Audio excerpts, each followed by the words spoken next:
ม่กุลครูบาอาจารย์กุลศีลธรรมกรรมฐานจงมาปกห่มรักษาครูบาอาจารย์พระเจ้าประสงค์ทุกรูปปกห่มรักษาปออกไม่ออกศรัทธาตั้นสาธุชนคนดีผู้สนใจใฝ่ในธรรมทุกท่านขอถวายความเคารพแสดงความนับถือพระมหาเถระพระเถรานุเถระเจ้าคณะพระสังฆาธิการครูบาอาจารย์เจ้าที่เปิดวิทยุฟังอยู่ที่วัดที่วาเวลานี้เจริญปอนศรัทธาญาติโยมท่านสาธุชนคนดีผู้สนใจใฝ่ในธรรมทุกท่านขอถวายความเคารพแสดงความนับถือพระมหาเถระพระเถรานุเถระเจ้าคณะพระสังฆาธิการครูบาอาจารย์เจ้าที่มีอายุพรรษามีการศึกษามีภูมิธรรมที่สูงกว่าเก่ากับผมขอถวายความเคารพแสดงความนับถือมาณโอกาสนี้เจริญปอนศรัทธาญาติโยมท่านสาธุชนคนดีทั้งหลายที่เปิดวิทยุฟังบอกว่าจะอยู่ที่ไหนอยู่ทางใดเหนือตกออกใต้ฟังจากคลื่นไหนสถานีใดก็ต้องขออนุโมทนา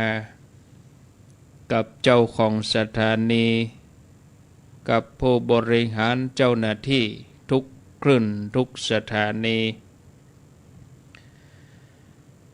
ญาติโยมที่กำลังเปิดมาจับพอดีบางท่านก็กินข้าวน้ำข้าวแรงเรียบร้อยแล้วบางท่านก็กำลังเลิกจากการจากงานทำภารกิจการงานจากหน้าที่ตลอดทั้งวันค่ำปิกเข้าบ้านมาก็รับประทานอาหารกินข้าวน้ำข้าวแรงอาบน้ำเตรียมตัวจะเข้านอนบางท่านก็บานอนเตื้อเปิดวิทยุฟังบางท่านก็กำลังจะออกบ้านแล้วแต่ภารกิจของแต่ละคนแต่ละท่านมาปะกันในรายการอุจาภาษาธรรมกำเมืองประจำวันนี้วันพุธที่18เดือนสิงหาคมพุทธศักราช2564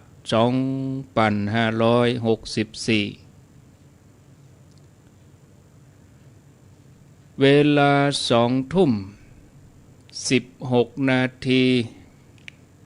วันนี้เป็นวันเดือน11เหนือขึ้น10ค่ำพร่ำว่าเป็นวันพุธกลางสัปดาห์กลางเดือนตุยย่างเข้าสู่กลางพรรษาพอดีศีลหน้านี่ก็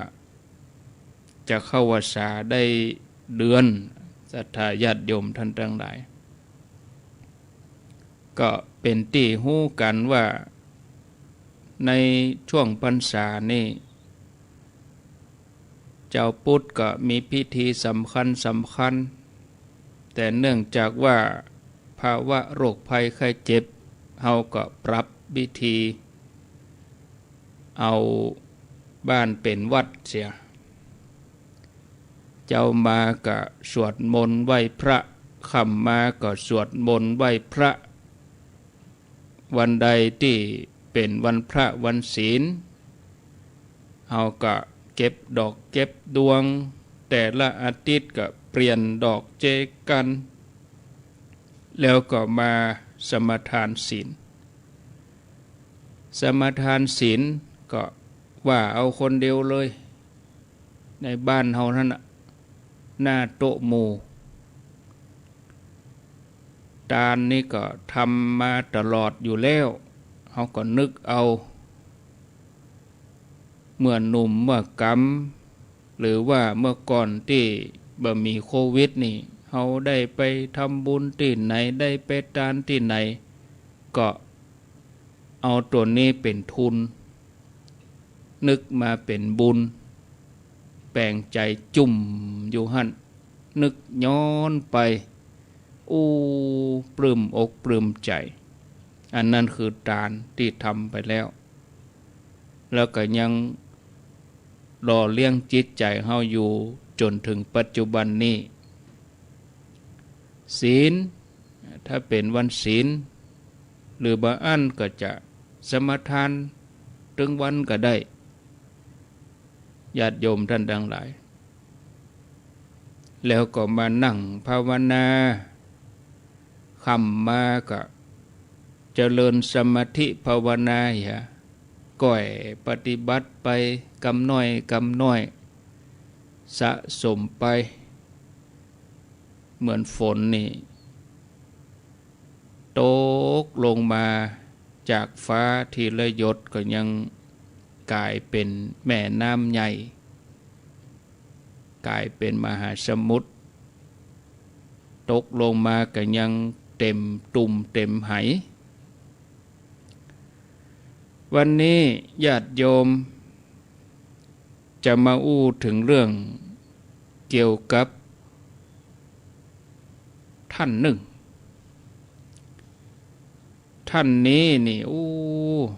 ศรัทธาญาติโยมก็พิจารณาแล้วก็เป็นความมหัศจรรย์ของมนุษย์คนหนึ่งที่ผ่านการศึกษาผ่านการค้นคว้าเป็นหนึ่งบ่มีสองของโลกถ้าเราจะมาพอผลงานนี่นะผลงานกว่าจะได้มานี่อยากเย็นแสนเข็ญแล้วก็มามอบให้เป็นสมบัติของคนทั้งหลายโดยที่บ่มีการเรียกร้องกล้าตอบแทนบ่มีการเรียกร้องเกียรติบัตรเกียรติยศอำนาจชื่อเสียงหรือการยกย่องสรรเสริญอันใด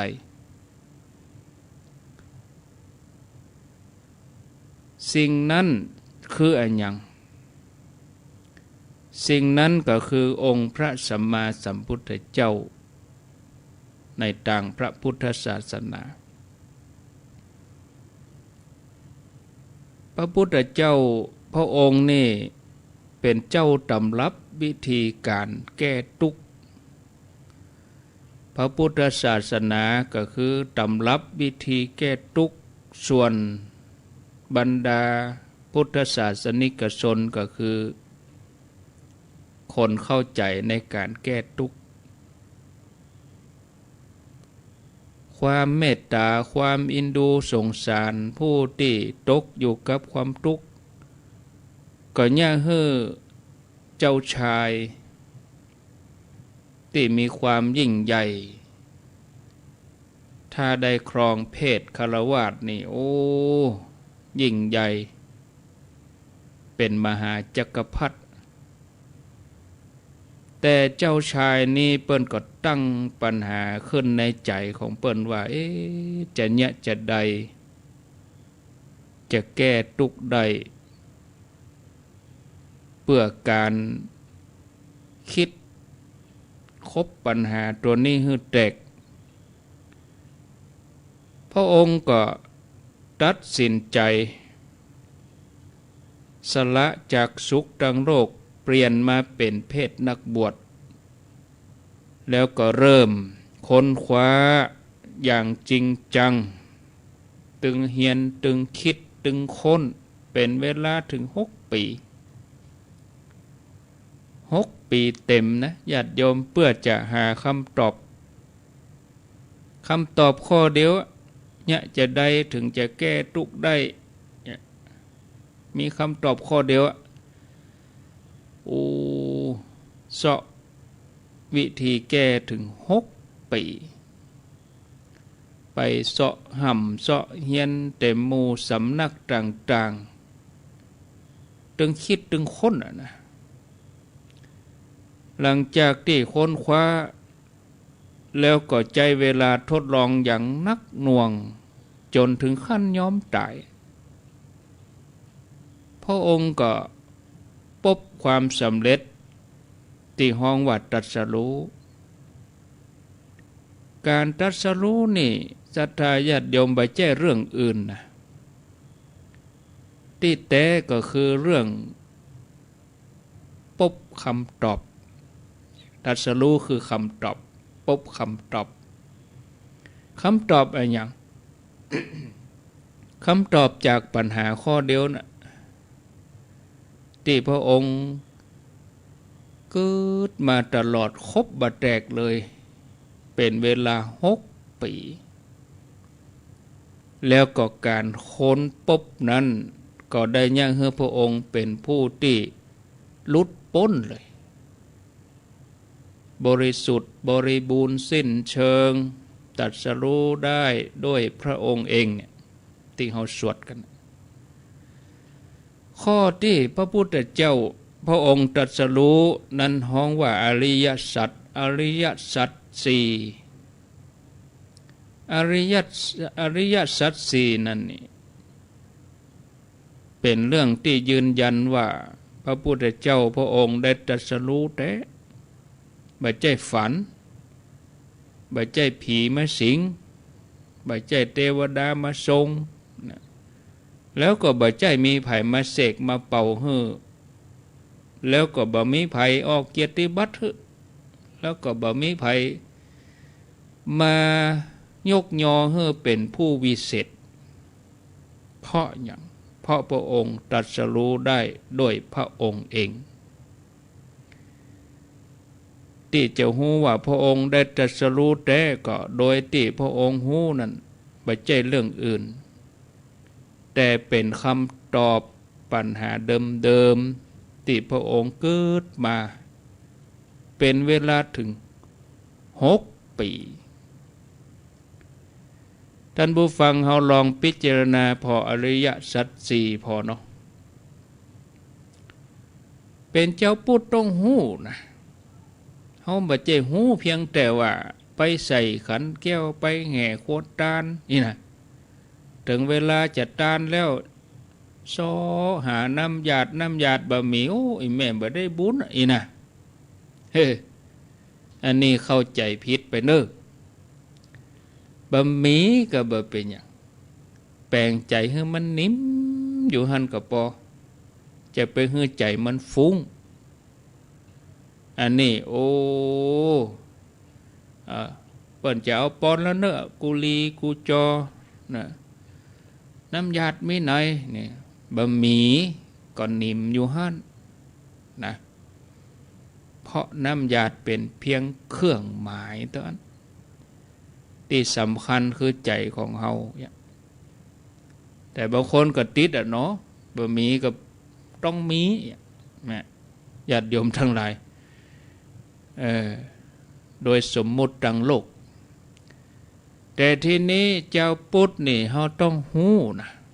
ต้องฮู้อริยสัจสี่นี่เฮามาพิจารณาเฮาก็มาเกิดว่ามันแปลกอยู่อย่างหนึ่งนะคือถึง4 ข้อเนี่ย ว่าเรื่องตุกมดหรอเนาะศรัทธาญาติโยมอย่างบาลีเปิ้นมีอย่างคุณมหาทั้งหลายเปิ้นก็มีบาลีเนาะทุกขังอริยสัจจังทุกขะสมุทัยโยอริยสัจจังทุกขะนิโรโธอริยสัจจังทุกขะนิโรธคามินีปฏิปทาอริยสัจจัง4ข้อนี่เป็นตุกหมดแล้วนี่อีนะอันนี้เป็นบาลีเขาก็จะหันว่ากู้ข้อนี่มีกรรมว่าตุกมดเนาะตุกขังมันขังอยู่หั่นมันเลยตุกเนี่ยเขาจะไปขังมันไว้แย่ยังหมูสัตว์หมูแมวหมูหมาหมูนกหมูเนี่ยเขาเอาขังไว้มันก็ตุกขังขังเพราะว่าเป็นตุกก็เพราะว่าขังไว้อีนะมีตุกเนี่ยกู้ข้อนี่ข้อที่1ว่าตุกมีจริงข้อที่2ว่าเหตุที่เนี่ยเกิดตุกมีจริงข้อที่3ว่าความดับทุกข์มีจริงข้อที่4ว่าวิธีเนี่ยทุกข์ดับได้ก็มีแต่นี่พระพุทธศาสนาทั้งหมดนี่ก็คืออริยสัจสี่เนี่ยฉะนั้นญาติโยมเฮาก็ควรที่จะมาพิจารณาว่าพระพุทธศาสนาก็คือตำรับวิธีแก้ทุกข์บ่มีอันยังยืนยันว่าวิธีแก้ทุกข์ของพระองค์ว่าดีจริงเป็นเรื่องที่จะต้องเอามาสร้างพอศรัทธาญาติโยมทั้งหลายเป็นเรื่องที่จะต้องมาพิจารณาในคำสวดก็มีหรอก คำว่าโอปนยิโกคือน้อมเข้ามาใส่ตัวถ้าเฮาบอกโอปนยิโกเฮาก็บ่ฮู้นะเฮาก็ได้ก็สวดบ่ได้ฮู้แต่ว่าเฮาบ่ได้ปฏิบัติเหตุผลข้อแรกคือการที่พระองค์บักกึดที่จะมาครองเพศของราชสมบัติแถมนะถึงพระองค์จะยังบ่ได้ครองราชโดยสมบูรณ์แต่พระองค์ก็เป็นรัชทายาทเป็นลูกกษัตริย์ดูคือบ่มีกู้แข่งแล้วที่พระองค์เสด็จออกบวชก็บ่มีภัยพักใสไล่ส่งนะก็ว่าบ่ได้ลบลี้ภัยอันยังได้หมายความว่าพระองค์จะปิกไปครองราชสมบัติเมื่อใดก็ได้การทำอย่างนั้นจะเป็นที่พอใจของพระเจ้าสุโธทนะตลอดจนถึงพระบยุรญาติแน่นอนตลอดจนถึงพระสงฆ์นิกรทั้งหลายความสุขขนาดได้เป็นพญาเจ้าเมืองบ่มีกู้แข่งโอ้สุขมากมายเจ้าชายสิทธัตถะถ้าพระองค์บ่ทรงพบความสุขใหม่ที่ดีกว่าการครองราชย์การได้ครองเพศคฤหัสถ์ต้องเสด็จปิกกบิลพัสแน่นอนการที่พระองค์บัดเสด็จปิกบหันหลังกลับนี่เป็นข้อยืนยันชัดเจนแจ่มแจ้งว่าวิธีแก้ทุกข์ที่พระองค์ได้ปะนั้นใจได้แต่พระองค์นั่นเป็นผู้ที่โปนทุกข์ให้เฮาได้หันบ่มีแม้ความทุกข์ที่อยากเป็นพญาเจ้าเมือง บ่มีแม้ความทุกข์ที่อยากเป็นนั่นเป็นนี่บ่มีแม้แต่ความทุกข์ที่อยากเป็นใหญ่เป็นโตเอาลองพิจารณาพอถึงการเวลาล่วงเลยไปจากวันเป็นเดือนจากเดือนเป็นปีแล้วก็เอาไปเอามาเป็น25 ปีเข้าไปแล้วติสัจธรรมของพระองค์ก็ยังยืนหยัดยืนยันแล้วก็พระองค์ก็มั่นคงบ่เสื่อมคลายศรัทธาญาติโยมทั้งหลาย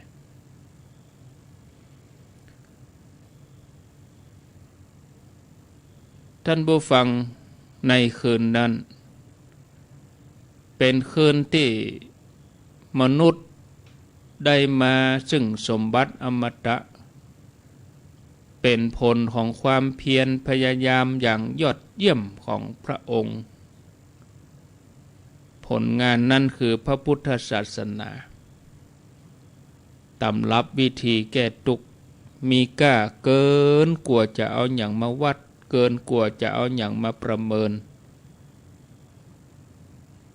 เกินกว่ากรรมสรรเสริญใดๆในโลกนี้เมื่อฤดูถึง3ขับไล่หมุนเวียนกันไปได้รอบหนึ่งก็นับวันที่จะเกิดดับสลับกันไป365 วันคืนที่คล้ายกัน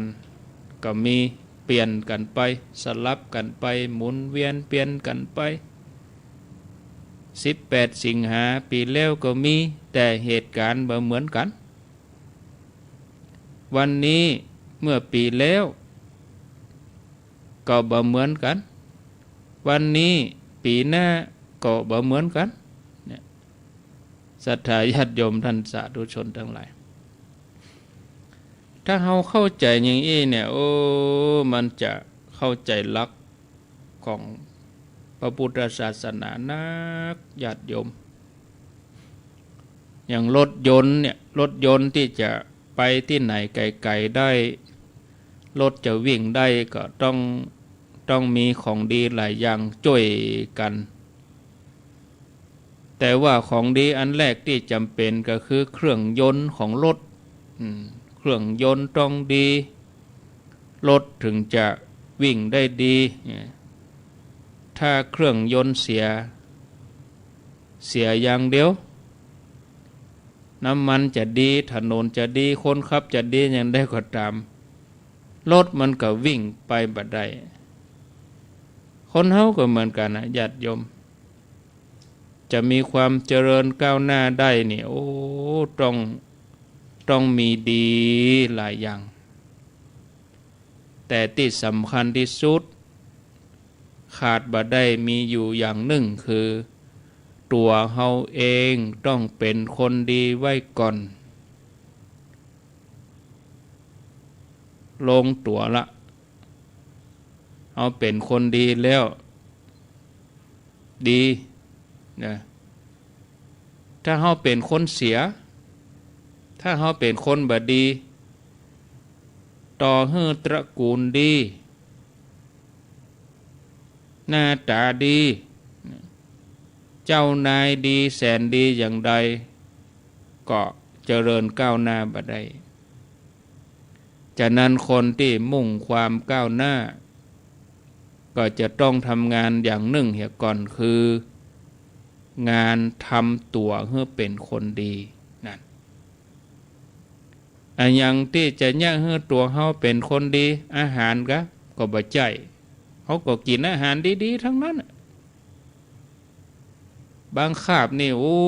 หลายร้อยอาหารดีๆเนี่ยแล้วอาหารจะทำให้เราเป็นคนดีก็มันก็บ่ใจแต่เนาะ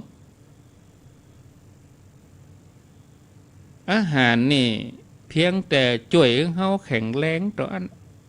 นะ ทรัพย์สมบัติก็ผิดอยู่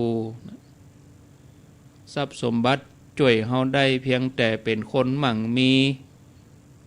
เป็นคนมีฐานะแต่ถามว่าเป็นคนดีก็บ่ใจหำเหมาะฮะกระทายญาติโยมทั้งหลายเฮาจังหันเศรษฐีโดนยับก็มีเศรษฐีไปทำบดีก็มีหรอเฮาได้หันข่าวเปิ้นยึดทรัพย์ยึดหยังไปกาขายสิ่งผิดกฎหมายความรู้กะเฮามีความรู้ดีกะอย่าเอาเข้าแท้ๆแล้วเนี่ยญาติโยมบางทีเพราะความรู้นี่เนี่ยเฮาเป็นคนฉลาดอย่างเดียวบางทีฉลาดแก้มโกงก็มี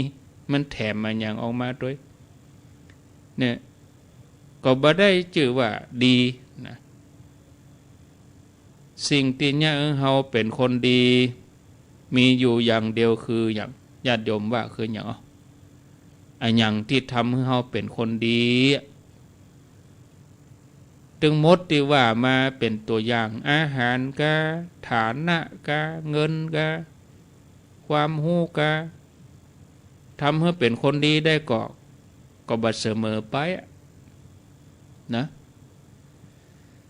สิ่งที่ทำให้เฮาเนี่ยเฮาเป็นคนดีนั่นคืออย่างคือธรรมะเนี่ยค่ะนะธรรมะนี่เป็นสิ่งที่แปลกนะญาติโยมเมื่อมีไผผู้ใดมีไว้แล้วผู้นั้นก็จะเป็นคนดีนะก็ยอมรับกันโดยทั่วไปทั้งโลกทั้งธรรมพ่อแม่ที่มีธรรมะก็ว่าเป็นพ่อแม่ที่ดี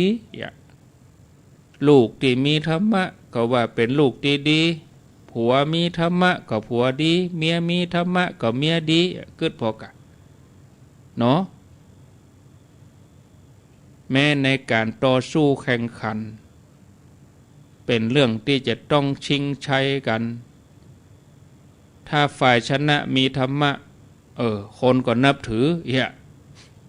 ดีใจชอบใจใครคือฝ่ายธรรมะชนะนะถ้าว่าฝ่ายที่การมีธรรมะคนก็อินดูบอกว่าจะเป็นภัยเป็นอะไรอย่างเป็นครูเป็นลูกศิษย์เป็นนายจ้างเป็นลูกจ้างเป็นโจทย์เป็นจำเลยเป็นพระเป็นโยมเป็นผู้พิพากษาไปจนถึงเป็นผู้คุมเป็นนักโทษเป็นอะไรอย่างก็เป็นเนี่ยแล้วก็เป็นอย่างที่ตัวเฮาเป็นอยู่เวลาเนี้ยเนาะเปล่าว่าไผจะอยู่ที่ไหนตั้งแต่ตรงแต่นาไปจนถึงทำเนียบรัฐบาลจนถึงรัฐสภาจนถึงบ้านถึงในวัดในว่าถ้าคนนั้นผู้นั้นมีธรรมะแล้วเขาก็เป็นคนดีคนที่สิ่งที่คนนิยมกันว่าดีนั้นมีหลายอย่างแล้วก็แตกต่างกันไปแล้วแต่ใครจะชอบอะไรอย่างคนไทยชอบอย่างหนึ่งฝรั่งชอบไปแหมอย่างคนจีนชอบไปแหมอย่างคนแขกชอบไปแหมอย่างนี่เนาะก็มีอะไรอย่างที่แตกต่างกันออกไปชอบแตกต่างกันออกไป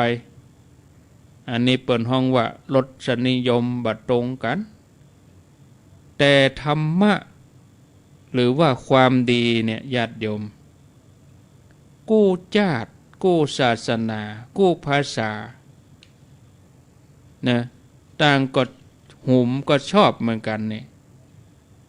ญาติโยมท่านสาธุชนอันนี้ถึงคำว่าธรรมะนี่นะท่านผู้ฟังญาติโยมคำว่าธรรมะแปลกันว่า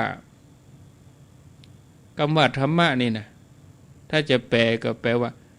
สภาพผู้ทรงไว้เนี่ยหรือว่าแปลว่ารักษาภูมิเองก็ได้ถ้าแปลให้เข้าใจง่ายๆฟังง่ายๆให้เกิดความเข้าใจในทางปฏิบัติก็ ธรรมะนั้นก็แปลว่าความถูกความดีถูกกับดีเนี่ยถ้าถูกกับดีนี่คือธรรมะถ้ามันบ่ถูกมันก็บ่เป็นธรรมะถ้ามันบ่ดีมันก็บ่เป็นธรรมะต้องถูกกับดีถึงจะเป็นธรรมะนะบางทีคนนี้ถูกแต่มันบ่ดีมันก็เป็นธรรมะถามว่าอันนี้ดีแต่ทำบ่ถูกมันก็บ่เป็นธรรมะอันจะเป็นธรรมะจะต้องถูกกับดีเนาะบ่ว่าเฮาจะหยังศรัทธาญาติโยมถ้าทำให้ถูกโดยทำให้ดีโดยอันนี้ก็ฮ้องว่าถูกธรรมะถ้าทำผิดทำเสียก็ผิดธรรมะง่ายๆศรัทธาญาติโยมความหมายของคำว่าธรรมะคือสภาพที่ทรงไว้ก็หมายความว่าความถูกความดีเนี่ยที่เราทำกันศรัทธาญาติโยมบางคนคิดว่ากำลังงานยุ่งบ่มีเวลาที่จะมาฟังธรรมะบ่มีเวลาที่จะมาปฏิบัติธรรมะต้องรอให้ว่างๆจักหน่อยก่อนนะที่เกิดอย่างอีก็มีแผนที่จะบวชธรรมะเหมือนกันคือเกิดว่าธรรมะเป็นของวัดเป็นของคนว่างงานเป็นของคนเฒ่าเนาะความจริงธรรมะก็มีอยู่กับงานท่านเนาะศรัทธาญาติโยมก็บอกไปแล้วว่าธรรมะคือความถูกความดีเฮาลองถามตัวเก่าก่อนก็ว่างานที่เฮาทำอยู่ถึงวันที่เฮาว่ามันยุ่งนั่นน่ะในการทำเนี่ยต้องการทำให้ถูกทำให้ดีก่อถ้าต้องการทำให้ถูกให้ดีก็หมายความว่างานนั้นต้องมีธรรมะอยู่แล้วนะศรัทธาญาติโยมท่านสาธุชนทั้งหลายง่ายๆก็คืออยู่ที่ไหนก็ปฏิบัติธรรมะได้แม้แต่เป็นแม่ครัวทำกับข้าวอยู่เปิดแก๊สดังไฟนึ่งข้าวซอยผักล้างถ้วยซักผ้าเป็นการปฏิบัติธรรมะในตัวคนทั่วไปกันดีๆฟังกันดีๆถามกันดีๆตอบกันดีๆซื้อกันดีๆขายกันดีๆนักเรียนก็ฟังครูสอนดีๆทำเลขดีๆเขียนหนังสือดีๆอันนี้ก็เป็นธรรมะนะ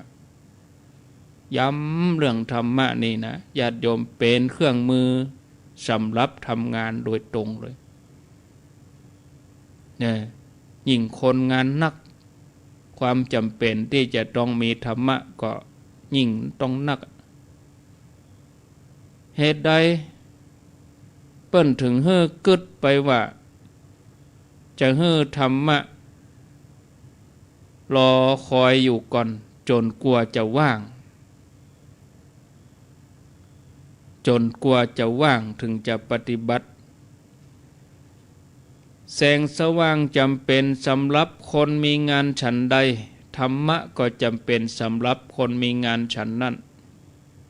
การคิดว่าถ้าจะปฏิบัติธรรมก็กลัวว่าตัวเองจะเสียเวลาทำงานเมื่อเข้าใจความหมายของธรรมะแล้วก็หมดกังวลเนาะเพราะความจริงแล้วนี่การทำงาน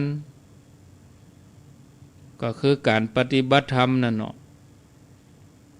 บางคนก็วิตกไปว่าถ้าตัวเก่าไปปฏิบัติธรรมจะยากให้ความสนุกสนานลดลงอีเนาะคล้ายๆกับว่าเป็นการไปเกิ้งไปขังตัวเก่าเนี่ยอันยังก็บ่สะดวกก็เลยเป็นเรื่องที่เข้าใจผิดเหมือนกันชีวิตของคนมีธรรมะนี่มันบ่ได้คับแคบอย่างนั้นน่ะคนมีธรรมะนี่เปิ้นก็อยู่ของเปิ้นไปเนี่ย ไปอยู่ไปกินข้อสำคัญเนี่ยจะใดไปอย่างใดอย่างมีธรรมะต่ออันมีธรรมะแล้วก็ยิ้มก็ได้นะมีธรรมะบางทีอาจจะดุจะด่าจะว่าอย่างใดก็ได้นะแต่อย่าลืมศรัทธาญาติโยมอย่าลืมอย่างอย่าลืมถูกแล้วก็ลืมดีสิ่งที่เฮาว่าเฮาอย่างไปคือมันถูกสิ่งที่เฮาว่าเฮาอย่างไปนั้นมันดีอีกนะเนี่ยศรัทธาญาติโยมเปิ้นพิจารณาตัวนี้เนาะญาติโยมท่านสาธุชนทั้งหลายคนที่หวังความเจริญก้าวหน้าก็พิจารณาพอเฮาได้ติเปิ่งแล้วเฮามีธรรมะมาตั้งแต่ในท้องแม่เนาะธรรมะยังเฮือพ่อแม่เปิ้นมีเมตตากรุณาต่อเฮาธรรมะยังเฮือเปื้อนมนุษย์ของเฮาเนี่ยอยู่ในฐานะที่เป็นมิตรกันถึงเวลาที่เฮาเจ็บเฮาป่วยก็มีคุณหมอที่มีธรรมะมารักษาตัวเฮานะถึงเวลาที่เฮาพลาดพลั้งไปทำความผิดเฮาก็มีตำรวจมีผู้พิพากษาที่มีธรรมะจนถึงมีผู้คุมที่มีธรรมะนะเฮาก็ยังปอประทังตัวไปได้ธรรมะแม้จะเกิดอยู่ในใจคนอื่นก็เนี่ยให้เฮาพลอยได้รับความห่มเย็นไปด้วยถ้าเฮาปลูกธรรมะขึ้นในใจของเฮาพอพ่องล้อเฮาจะได้รับความห่มเย็นกี่ร้อยกี่พันเต่านี่ธรรมะนี่ช่วยให้เฮาก้าวหน้าธรรมะช่วยให้เฮาสุขสบายแม้เฮาจากโลกนี้ไปแล้วก็มีธรรมะนี่กะ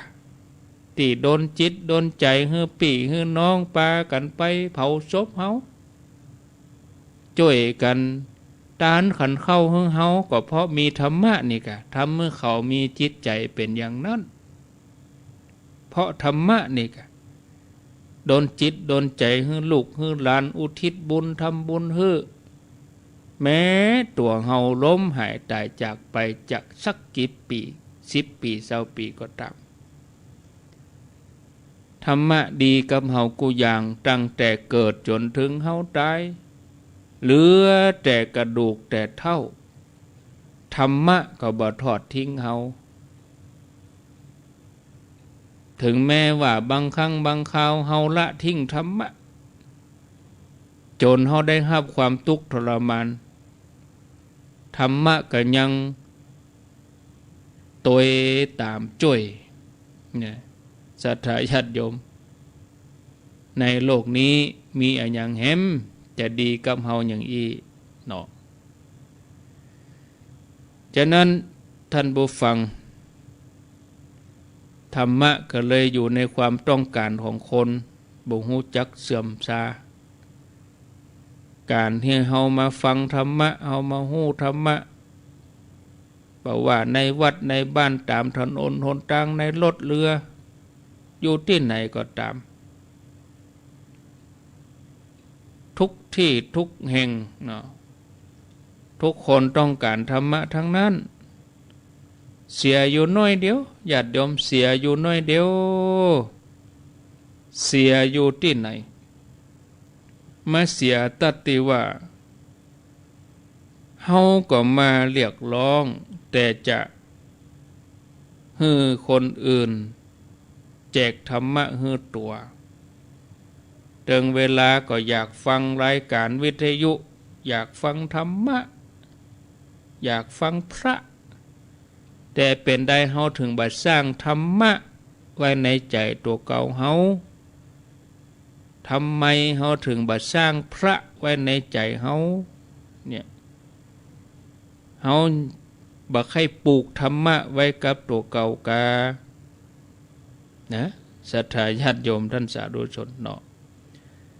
โอ้ไปก็ม่วนไปเหลือแถม8 นาทีหมดแล้ววะชั่วโมงวะโอ้หมดแล้ววะวันพุธหน้านี่พบกับแขกรับเชิญเนอะแล้วก็ถวายเวลาท่านสมชาติวันพุธแรกของเดือนแล้วก็พุธต่อไปก็จะเป็นแขกรับเชิญเนาะก็เดี๋ยวถ้าท่านสมชาติเปิ้นพร้อมก็จะถวายเวลาให้เปิ้นวันนี้บัดตันลืมแจ้งแขกรับเชิญคือท่านเจ้าคุณพระสุวรรณเมธีรักษาการเจ้าวาด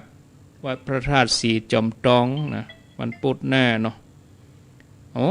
จะโทรแล้วกะได้กะเอาเจริญปนกับพระสาเจ้าโทรก็ได้นะกะบ้านนันทารามแม่สุขศรีนันตารามเมืองฝางอีเนาะเจ้าว่าจะได้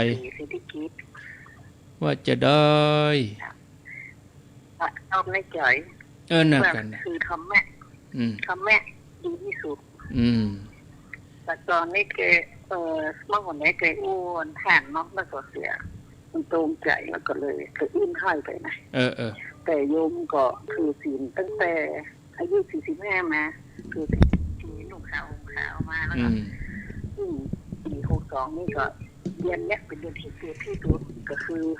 ผัวตายลูกเกิดบ้านปีตะกอนน้ำมันท่วมเนาะปี37ถ้ามาลูนมาแม่ตายก็เลยคือศีลเกี่ยวกับเข้ามือเดียวค่ะเราวัน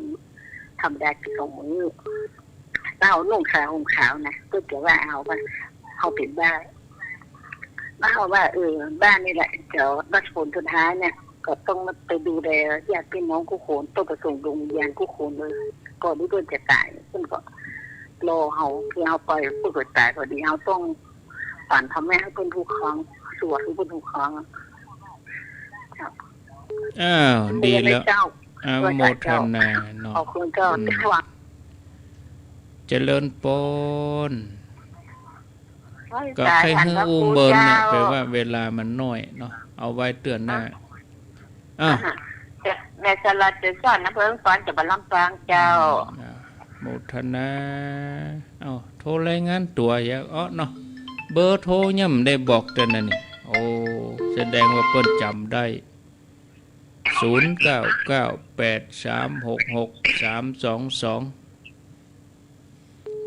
เจริญปนแลกเปลี่ยนฟังแล้วเป็นได้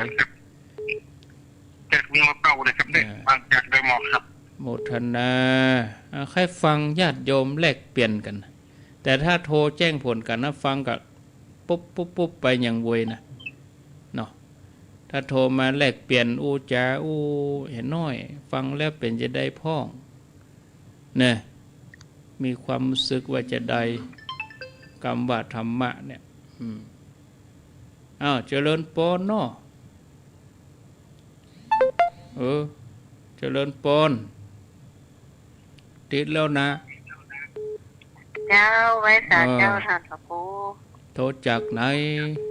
แม่เจนจิลามันปีนอำเภอดอกคำใต้ดอกคำใต้พะเยาเจ้าฟังมาชั่วโมงนี่ได้อย่างพ่องได้ธรรมะนั่นเจ้าธรรมะคืออย่างธรรมะคือดีคือถูกเจ้าอีกาเจ้าอย่างเนี่ยอย่างที่มันดีเนี่ยอย่างที่มันถูกน่ะเป็นธรรมะที่ถูกที่ท่านพระครูว่าตะกี้เนี่ยก็ปณยิโกนี่จะได้ก็น้อมเข้ามาใส่ตัวนะปณยิโกเคยสวดมนต์แปลก็เจ้าปณยิโกปณยิโกเคยสวดมนต์แปลก็สวดอันนี้ก็พุทธคุณธรรมคุณนั่นก็ไปเสาะมาแปลอย่างนึกถ้าวันศีลนี่นะวันศีลนี่ไปเสาะมาแปลใบเจ้คาถานะอย่าไปเอาไปปากกามาเขียนท่านพระครูบอกคาถายุ่งนะใบเจ้คาถาไม่มีในกรรมสวดท่านเจ ริญปนเจ้าการภาษาเจ้าพระนามพระครูอันนี้ยมปนินแม่มาพี่เล็กเด้อฝังนี่นะเมืองฝางมาแล้วเจ้าถ้าถามมันท่านพระครูสักหน่อยอ่ะ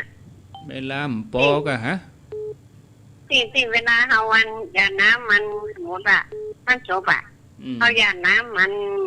เขาจะยุดก็ว่าเขาจะต้องถอดหมดใจเปิ้นเนี่ยยังได้ก็เนี่ยอันน่ะไปบ้านใดก็เอาไฟบ้านนั่นท่านพ่องคนว่าอันทองเพื่อทองมดนี่นะท่านพ่องกับมดอ่ะไปบ้านใดก็เอาไฟบ้านนั่นน่ะนึถ้าเปิ้นถอกมดก็เกี่ยมไป2 ขวดถ้าเปิ้นถอกบ่มดก็เอาไปขวดเดียวเจ้าอันนี้งานจบนะไม่ใช่งานไม่ใช่ว่าก็ตามได้แม่บ่มีก็บ่เป็นหยังอ่ะนะเจ้าอาจารย์นะเจ้าใครนักก็เอาไป2 ขวดเจริญปนกับน้ำยาเนี่ยยาดมดบ่มดนี่ยุ่งกันมาเป็น10 ปีละแต่ที่จันมันให้ชมมันจะดีหลวงก็ไม่สวยเนอะฟังอยู่เนอะเจดีหลวงแม่สวยอีเนาะจ้าโมทนา0998366322เจริญปนเจ้าท่านพระครูเมืองพานสันบ่เมาเจ้าสันบ่เมาเมืองพานแม่สายบัวตั้งบ้านแม่สายบัวหยาดยังได้หยาดน้ำนี่หยาดมดก็ว่าหยาดเกิงหยาดน้ำหยาดน้ำบ้านศพอีตัง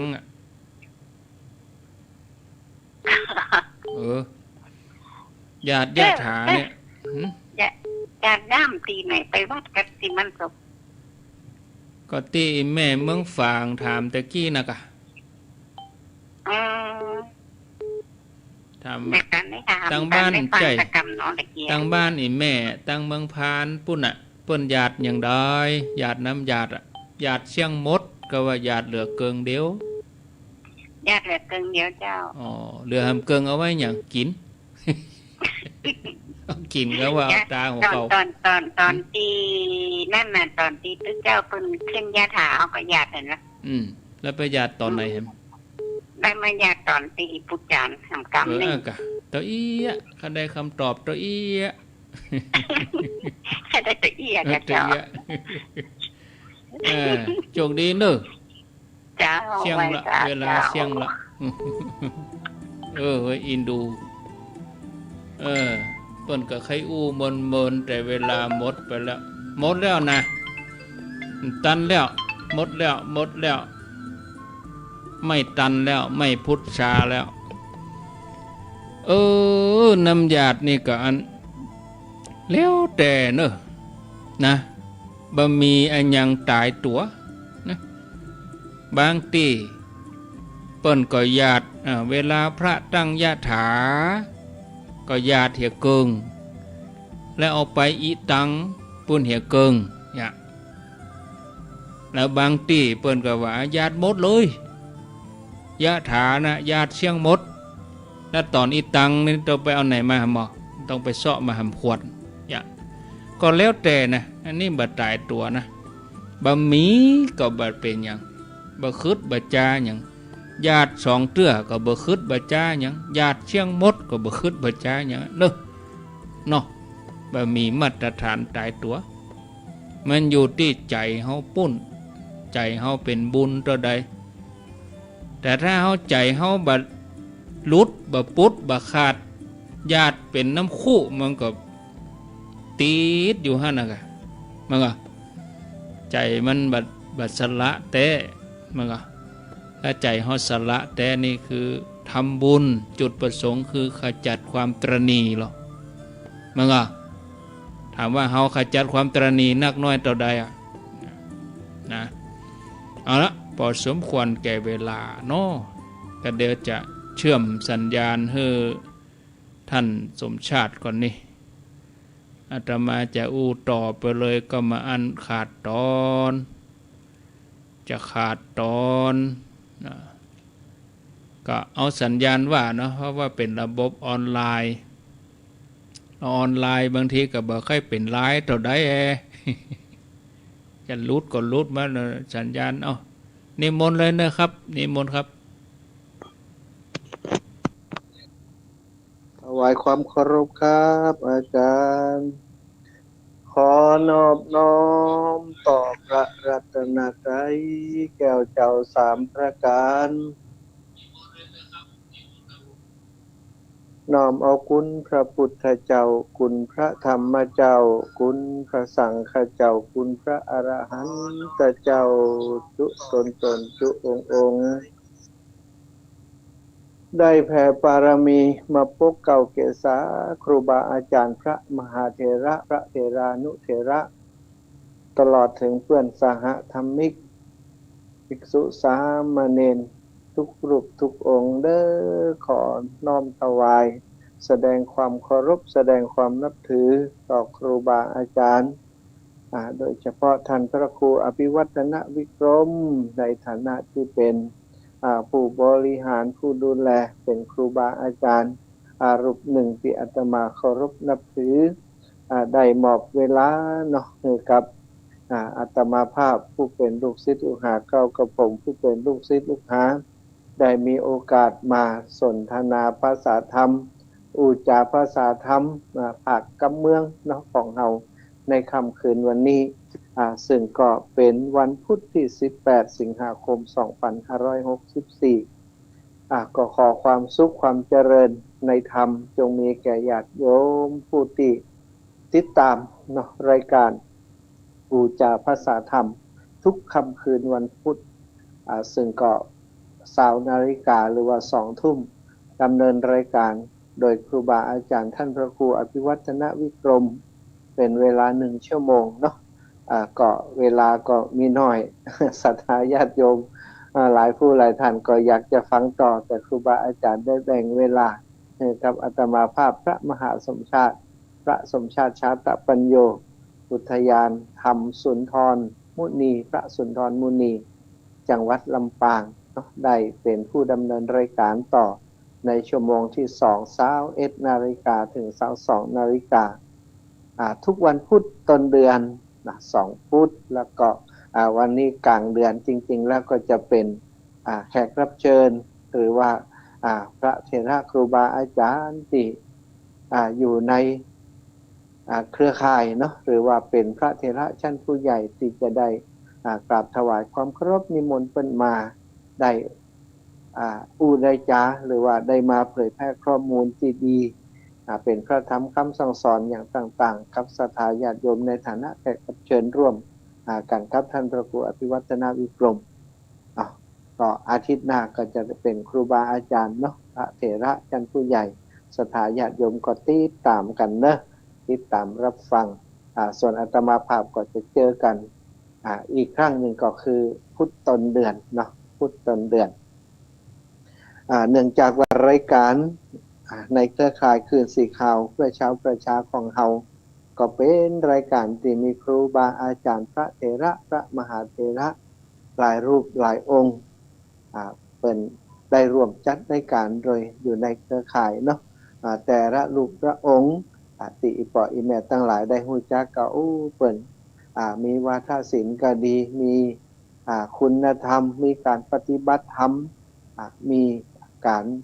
มีความรู้เนาะทั้งทางโลกและทางธรรมโดยเฉพาะพระธรรมคำสั่งสอนขององค์ชินวรสัมมาสัมพุทธเจ้า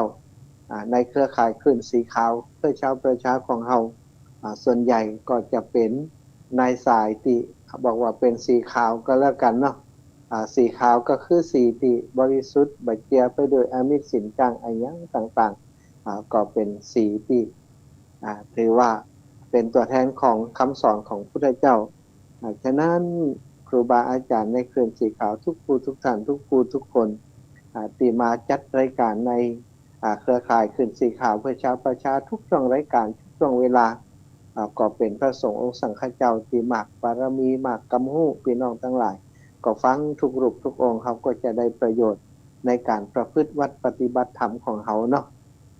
สำหรับค่ำคืนวันนี้เนาะได้ฟังครูบาอาจารย์มาตั้งแต่ต้นชั่วโมงของ2 ทุ่มมาจนถึง3 ทุ่มตะกี้ก็สาระทำคำสั่งสอนของพระสัมมาสัมพุทธเจ้า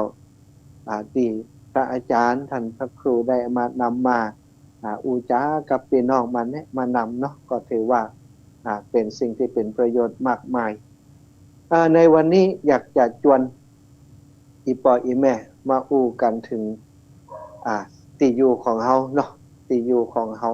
ที่เฮาอยู่กันปัจจุบันนี้เนาะก็มีเรื่องราวต่างๆเกิดขึ้นมากมายในที่อยู่ของเฮาณปัจจุบันโดยเฉพาะสถานการณ์ต่างๆที่เกิดขึ้นณขณะนี้บนโลกใบนี้ที่เฮาอาศัยอยู่รู้สึกว่ามันประเดประดังเข้ามาสะปะสะปันเนาะโรคระบาดก็กำลังระบาดอย่างหนักหน่วงอยู่แล้วก็ภัยพิบัติทางธรรมชาติต่างๆก็เกิดขึ้นทุกหัวละแห่งทุกหัวละแห่งบ่ว่าจะเป็นไฟไหม้น้ำท่วมเป็นพายุล้นแต่รุนแรงสร้างความเสียหายต่อชีวิตและทรัพย์สินบ่ว่าคนบ่ว่าสัตว์อย่างต่างๆอีปล่อยแม่ตั้งหลายได้สูญเสียไปนักหนาพอสมควรในช่วงเดือน2 เดือนที่ผ่านมานี้เนาะฉะนั้นวันนี้ก็อยากจะชวนมาฮู้จักสถานที่อยู่ของเฮาก็คือโลกใบนี้เนาะชวนกันมาฮู้จักสักหน่อยว่ามันเกิดอย่างขึ้นนะบัดเดี๋ยวนี้มันเกิดอย่างขึ้นนี่อย่างความร้อนก็สูงขึ้นฝนฟ้าก็บ่ค่อยตกถูกต้องตามฤดูกาลตอนไหนถ้าตกมาก็ตกแต่ตกว่าตกทีเดียวเอาจนน้ำท่วมเอาปอบตันฆ่าชีวิตทรัพย์สินของคนไปมากมายมันเกิดอย่างขึ้นเนาะก็จวนกันเรื่องของโลกบัดเดี๋ยวนี้เนาะถ้าตามหลักการตามหลักที่พระพุทธเจ้าพระองค์ได้ตรัสไว้ว่าโลกเนี่ยมันมีวิวัฒนาการของมันมีการเกิดขึ้นตั้งอยู่ดับไปเกิดขึ้นตั้งอยู่ดับไปบางช่วงบางจังหวะก็เจริญรุ่งเรืองเฟื่องฟูในเรื่องของศิลปะวัฒนธรรมในเรื่องของจิตของใจบางช่วงบางทีก็เจริญรุ่งเรืองในส่วนของวัตถุบางทีก็เจริญรุ่งเรืองหรือว่าบางทีก็ไปสู่ทุกช่วงที่เป็นทุกพิกภัยหรือว่าเป็นช่วงที่มีปัญหาในเรื่องภัยอย่างภัยพิบัติต่างๆในเรื่องของเขาอยากหมากแพงพี่น้องทั้งหลายก็วนเวียนเกิดขึ้นอย่างอีตลอดเวลาเบิ่นบอกว่าโลกของเฮาเนี่ยมันเกิดมาตั้งแต่ตู้หลายปีเนอะถ้านับเป็นปีนี่มันต้องเป็นล้านปีโลกของเฮานี่เกิดมาเมื่อ 4,600 ล้านปีนะอีปอยแม่ทั้งหลาย 4,600 ล้านปีอันนี้นักวิทยาศาสตร์เปิ่นใจวิธีการทางวิทยาศาสตร์พิสูจน์ทราบมาเนาะว่ามันก่อตัวตั้งแต่เป็นก้อนหินก้อนดินเล็กๆน้อยๆเนาะสะสมกันมาก่อตัวขึ้นมาเป็นเวลาถึง4,600 ล้านปีมาละแล้วโลกใบนี้ของเฮาเนี่ยก็อยู่ในระบบสุริยะจักรวาลซึ่งในระบบสุริยะจักรวาลเนี่ยก็มีหลายดวงดาวด้วยกันดวงดาวของเฮาก็ถือว่าเป็นดวงดาวหนึ่งในสุริยะจักรวาลซึ่งก็หมุนรอบดวงอาทิตย์เนาะตามวิทยาศาสตร์เพิ่นนะโลกของเฮานี่มันหมุนนะอย่างที่เฮาอยู่ทุกวันเนี่ยมันหมุนเข้าหาดวงอาทิตย์นะบ่ใจดวงอาทิตย์เดินข้ามหัวเฮาไปบ่ใจเป็นว่าโลกเฮานี่มันหมุนไปหายังเข้าไปหาพระอาทิตย์หมุนเข้าไปหาตามองศาของแกนของโลกก็ยังที่เฮาอีปอยแม่คงจะหันได้ภาพอย่างต่างๆอยู่พอสมควรโลกมันหมุนไปแต่ว่ามันบ่ได้หมุนเร็วเนาะถ้าหมุนติ้วเฮาก็คงจะอยู่กันบ่ได้ปักกระดิกไปปักกระดิกมาเนาะอันนี้มันก็ก่อยหมุนไปนะแล้วก็ในโลกเนี่ยมันก็มีแรงดึงดูดทำให้เฮานี่มันบ่รู้สึกว่าลอยออกจากโลกไปถ้าพ้นจากแรงดึงดูดของโลกก็ไปอยู่ในอวกาศที่เป็นลอยไปลอยมาเนาะในบนอวกาศนะแต่ว่าถ้าอยู่ในโลกของเฮาเนี่ย มันมีแรงดึงดูดติดดึงดูดบ่ให้เฮาลอยโลกของเฮาประกอบไปด้วยไอ้อย่างของอีปอยอีแม่ทั้งหลายโลกแกนหนึ่งเนาะบัดเดียวเขาก็สมมุติว่าโลกก็ยังบ่เป้ายังบ่โอยังบ่อย่างแกนหนึ่งแกนหนึ่งของโลกเขาเนี่ยประกอบไปด้วยอย่างของเนาะประกอบไปโดยแกนของโลกนะแกนของโลกก็คือส่วนที่เป็นตั้งกลางมันตั้งกลางของโลกที่เป็นแกนกลางเนี่ยเป็นแม่เหล็กเป็นอะไรอย่างต่างๆเป็นแร่ธาตุเนาะแล้วก็มีความร้อนอยู่ข้างในหั่นตัวแกนของโลกนั่นเอียง23องศาเพิ่นบอกนะแล้วเนื้อของโลกนี่ก็เนื้อของโลกคือส่วนที่เป็นสมมุติว่าตั้งในเป็นเนื้ออีเนาะยังบอกโอ้ยังบาเป้าอะไรอย่างต่างๆส่วนที่เป็นเนื้อของมันเนี่ยเนื้อซึ่งก็เป็นหินเป็นแร่ธาตุอะไรอย่างต่างๆนี่เป็นว่าเป็นเนื้อของโลกและแถมส่วนหนึ่งก็คือเปลือกของโลกเปลือกของโลกที่เฮาอยู่ด้วยกันถึงวันเนี่ยมีเปลือกห่อหุ้มเนี่ยที่เฮาอยู่ก็คือบนเปลือกโลกนี้เปลือกของโลกก็มีดินมีน้ำมีอากาศมีอะไรอย่างต่างๆที่ปล่อยแม่ทั้งหลายที่เฮาอยู่เนี่ยเป็นห้องว่าเปลือกโลกเปลือกโลกเนาะมนุษย์เป็นสิ่งชีวิตชนิดหนึ่งต่ออันไหนปล่อยแม่ที่อยู่ในโลกรวมกับพืชกับสัตว์ชนิดต่างๆบ่ใจกามีกับมนุษย์ว่ามีถึงสัตว์สิงสารสัตว์แม้กระทั่งเชื้อโรคอะไรอย่างต่างๆมันก็อยู่ตัวเฮานี่บนโลกใบเดียวกับเฮาเนี่ยบางช่วงบางจังหวะโลกชนิดนี้อุณหภูมิมันยังบ่พอดีมันก็บ่เกิดมันบ่มีสาเหตุของการเกิดมันก็บ่เกิดแต่ว่ามันก็อยู่ในโลกใบเดียวกับเฮาเนี่ยเนาะมันก็แต่เวลาที่มันอุณหภูมิมันเหมาะสมหรือว่ามันช่วงจังหวะที่โอกาสมัน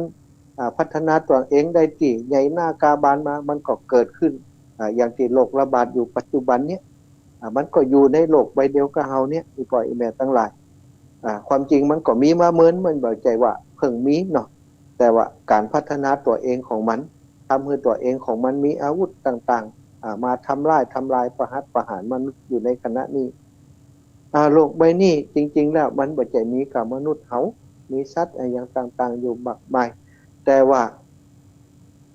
สิ่งมีชีวิตที่ชื่อว่ามนุษย์หรือว่าคนเฮาเนี่ยเป็นสิ่งมีชีวิตชนิดเดียวนะอีปอยแม่ที่มีส่วนในการทำให้ปัญหาต่างๆภัยพิบัติต่างๆเกิดขึ้นกับโลกใบนี้ของเฮาเกิดขึ้นกับสิ่งมีชีวิตที่อยู่บนโลกใบนี้ของเฮานักที่สุดสัตว์อื่นๆเนาะบ่ว่าต้นไม้ใบหญ้าอะไรอย่างต่างๆสัตว์ชนิดต่างๆบ่ได้ทำลายโลกเหมือนกับที่มนุษย์ของเขากำลังทำลายอยู่ในขณะนี้จึงทำให้เกิดภัยพิบัติอะไรอย่างต่างๆเกิดขึ้นขณะนี้มากมายโลกของเขาพระพุทธเจ้าเพิ่นบอกว่ามันมีวิวัฒนาการมาตามลำดับในวิทยาศาสตร์ก็ว่าอย่างเดียวกันกับที่พระพุทธเจ้าพระองค์ผู้สัพพัญญูได้ตรัสไว้พี่น้องทั้งหลายอีปอยอีแม่ทั้งหลายอย่างเขาที่ทราบว่าเนาะยุคก่อนนี่ก่อนที่มนุษย์จะเกิดนี่เป็นยุคของไดโนเสาร์อยู่ก่อนสมัยไดโนเสาร์นี่ถ้ามนุษย์เขาเกิดมาก็บ่รอดไดโนเสาร์กินหมดเนาะยุคนั้นมีก่อสัตว์ใหญ่ไดโนเสาร์ตัวใหญ่ๆเป็นยังคุดสากคุดอย่างปะอยู่เนี่ยมันมีหลักฐานทางวิทยาศาสตร์ว่ายุคสมัยนั้นเมื่อหลายพันล้านปีก่อนนั้นมีสัตว์ชนิดนี้อยู่ก็คือไดโนเสาร์จากนั้นมาวิวัฒนาการของโลกมันก็วิวัฒนาการมาหน่อยปล่อยแม่ทั้งหลาย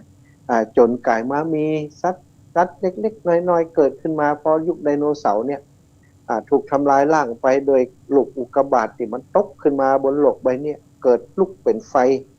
โลกลุกเป็นไฟสัตว์สิงสารสัตว์ต่างๆที่ในยุคแรกก็ตายไปพอสัตว์ยุคนั้นตายไปก็สูญพันธุ์ไปเลยนะมันไฟไหม้ทั้งโลกก็คิดว่ามันเป็นหน่วยกลมๆลูกหนึ่งต่ออันอยู่ในระบบสุริยะจักรวาลพอเกิดอุกกาบาตพุ่งจน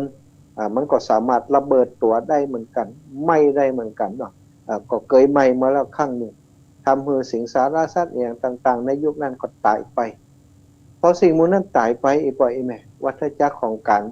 เวียนว่ายมันก็ทำหน้าที่ของมันวิวัฒนาการเปลี่ยนแปลงไปเรื่อยๆจากที่ไฟไหม้ยั่งแล้วกามันก็กลายเป็นว่าต่อจากนั้นมาก็เริ่มมีน้ำมีความชื้นมีอะไรอย่างต่างๆขึ้น ก็เริ่มจะมีสัตว์ชนิดต่างๆเกิดขึ้นและหนึ่งในนั้นก็คือมนุษย์เฮาเนาะมนุษย์เฮาเขาก็บอกว่าโอ้เดิมทีเนี่ยต้นตระกูลของเฮานี่เป็นลิงเนอะว่ะ ก็บอกฮู้แต่ว่าแต่ถ้าจะแม่นเนาะมันก็เหมือนกันเนาะเป็นลิงในยุคเก่ายุคก่อนเนี่ยเป็นลักษณะแบบลิงแบบอย่างนี้ละมีหางมีไอ้อย่างต่างๆเหมือนกัน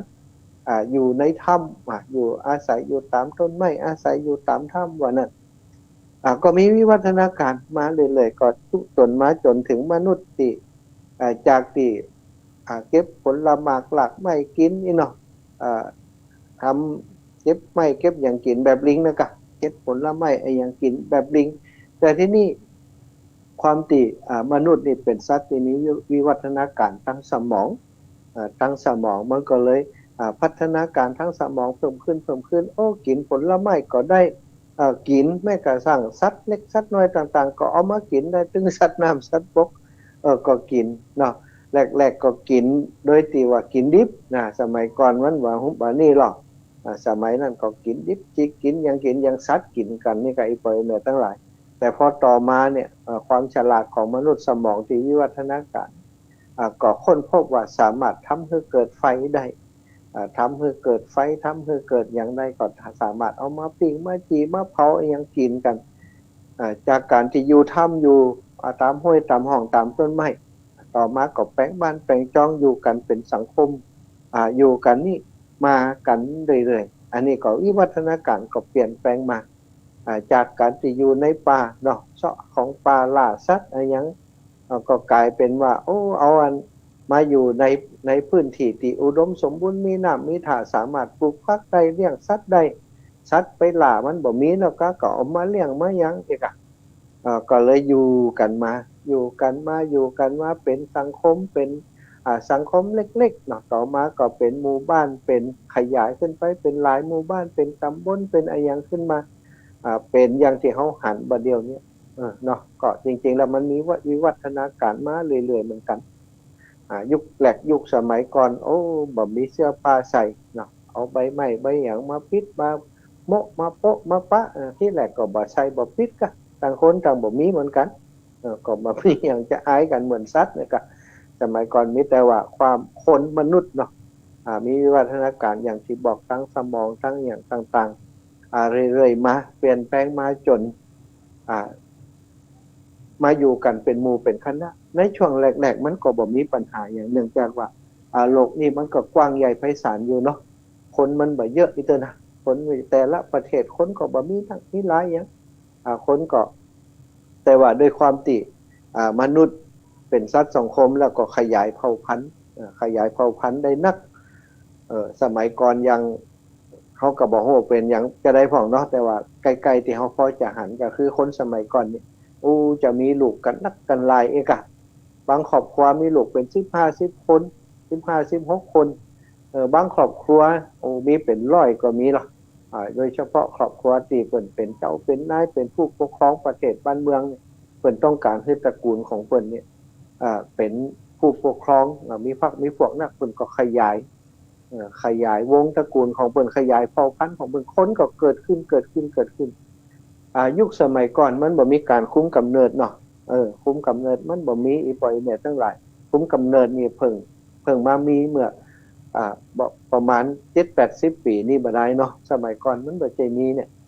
เพราะบ่มีคนก็เกิดขึ้นนักขึ้นพอคนเกิดขึ้นนักขึ้นเนาะอาหารการกินอะไรอย่างต่างๆมันก็บ่พอ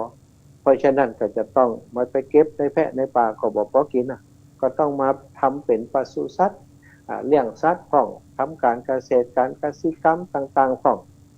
พัฒนาต่อเองมาจนบอกก่อนนี่เข้าเนี่ยเนาะเข้าสมัยยุคแรกๆใครจะบ่มีก็ไม่เก็บหน่วยเข้าหน่วยอย่างในป่ามาเนี่ยมากินกันเองสุดท้ายก็สามารถมาเพาะพันธุ์มาขยายพันธุ์อย่างต่างๆได้มีถึงเข้าไห่เข้าโตมีถึงพืชพันธุ์ชนิดต่างๆที่กินได้ก็มาเก็บเมล็ดพันธุ์สามารถสร้างเรียกว่าคลังอาหารของตัวเก่าได้สร้างคลังอาหารของตัวเก่าได้คนสมัยก่อนก็อยู่กันมาด้วยความสงบสุขเนาะคนสมัยก่อนนี่ยุคกสิกรรมเนี่ยก็ทำกันไปเพราะมันมีน้ำมีท่าอย่างต่าง แต่จะได้ก็ตามตลอดที่ผ่านมาเนาะบางครั้งมนุษย์ก็อยู่ในยุคที่รุ่งเรืองทำกสิกรรมทำอย่างก็เกิดผลเกิดประโยชน์แต่ว่าบางช่วงบางทีก็เกิดความแห้งแล้งเหมือนกันบางอาณาจักรบางทีเป็นก็ล่มสลายโดยภัยแล้งเหมือนกันสมัยก่อนก็มีนะอีปอยเนี่ยเรื่องของภัยแล้งภัยหนาวอย่างต่างๆเป็นก็มีบางบ้านบางเมืองเขาไปขุดพบขุดป้าเนี่ยโอ้เจอเป็นเจริญแล้วเป็นอย่างนั้นทิ้งบ้านทิ้งเมืองไประยะหลังมานักวิทยาศาสตร์เป็นก็ค้นพบว่าโอ้เกิดจากว่าบ้านเมืองที่เป็นอยู่ท่านนั่นเนี่ยมันเกิดภัยแล้งโลกเป็นหนีกันไปเป็นอพยพกันไปที่อื่นอย่างอันนี้ก็เคยมีความเจริญรุ่งเรืองแล้วก็ตกต่ำลงมาพ้นจากยุคอันกสิกรรมหรือว่าเกษตรกรรมเนี่ยต่อมาเนาะพอคนมันขยายนักขึ้นการเกษตรนั่นก็เปลี่ยนตัวเองมาเป็นยุคอุตสาหกรรมการเกษตรจากการเนี่ยให้เนี่ยนะแบบครอบครัวแบบพอเพียงแบบหมู่บ้านแบบชุมชนเนี่ยมันเอาบ่อยู่มันเลี้ยงคนบ่กลุ่มเพิ่นก็เลยขยายพื้นที่ทำการเกษตรเพิ่มขึ้นขยายจากตีให้ตีน้ำนี้น้อยเพิ่นก็ตัดไม้ตัดป่าตัดไปเพี้ยวป่าเพี้ยวนี่ไปเพื่อมาทำการเกษตรบก่อนเปิดปลูกผสมผสานไปแต่พอมาเนี่ยการเกษตรแบบอุตสาหกรรมเขาเนี่ยอย่างอันบ่ได้มันก็เลยเนี่ยแบบเชิงเดียวอีกหน่อยถ้าปลูกข้าวโพดก็ข้าวโพดอย่างเดียวปลูกข้าวก็ข้าวอย่างเดียวปลูกอันนั้นก็ปลูกอันนั้นอย่างเดียวอย่างนี้เป็นต้นเพราะปลูกอย่างเดียวแล้วปลูกซ้ำๆกันมันก็จะต้องใจปุ๋ยใจยาใจสปะอย่างที่เฮาหันกันมาเดียวเนาะที่นี่พอมาจากยุคเกษตรกรรมมาเป็นยุคอุตสาหกรรมอีกบ่อยแม่ยุคอุตสาหกรรมเนี่ย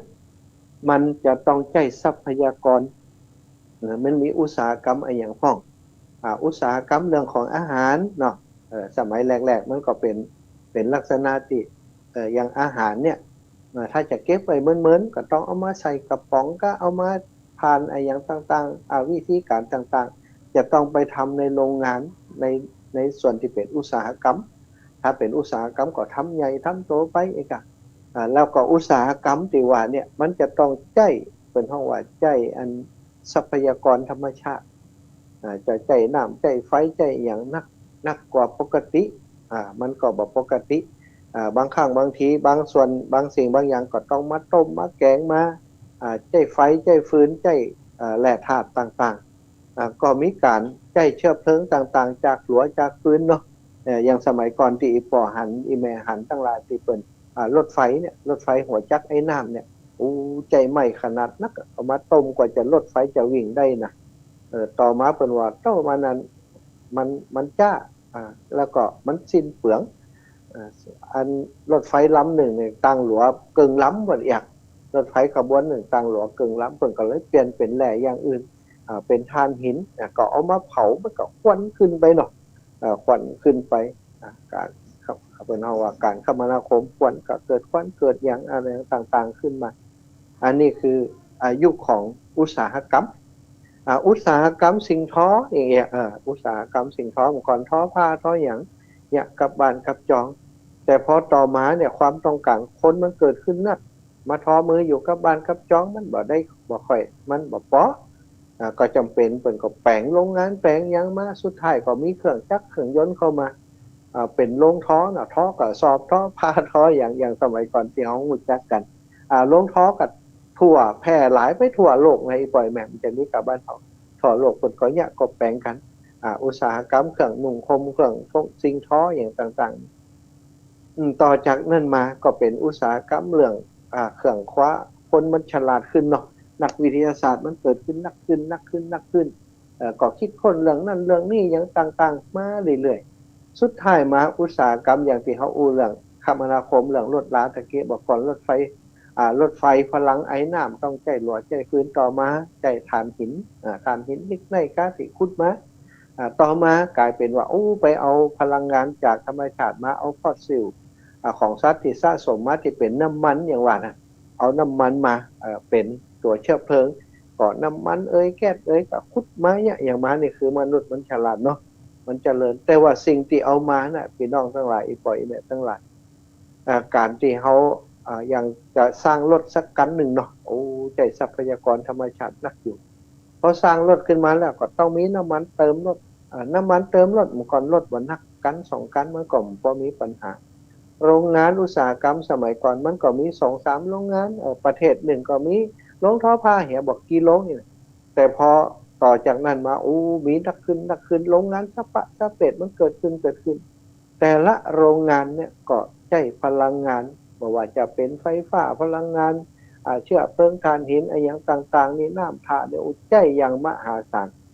กว่าจะเกิดโรงงานใดและสิ่งสำคัญก็คือเรื่องของอุตสาหกรรมนี่มันต้องมีเรื่องของสารเคมีสารเคมีสปะสะเป็ดเกิดขึ้น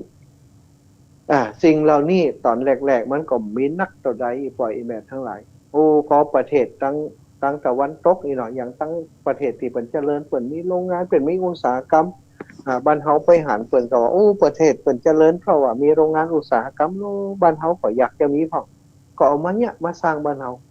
อย่างนิคมอุตสาหกรรมลำพูนของเฮาก็ดีเนี่ยนิคมอุตสาหกรรมสระบุรีนิคมอุตสาหกรรมบางพลีบางปูทับเป่ยพี่น้องทั้งหลายเมืองอย่างตั้งระยองก็ดีชลบุรีจังสมุทรปราการนิคมอุตสาหกรรมแต่ละตีละแห่งก็กว้างขวางมีโรงงาน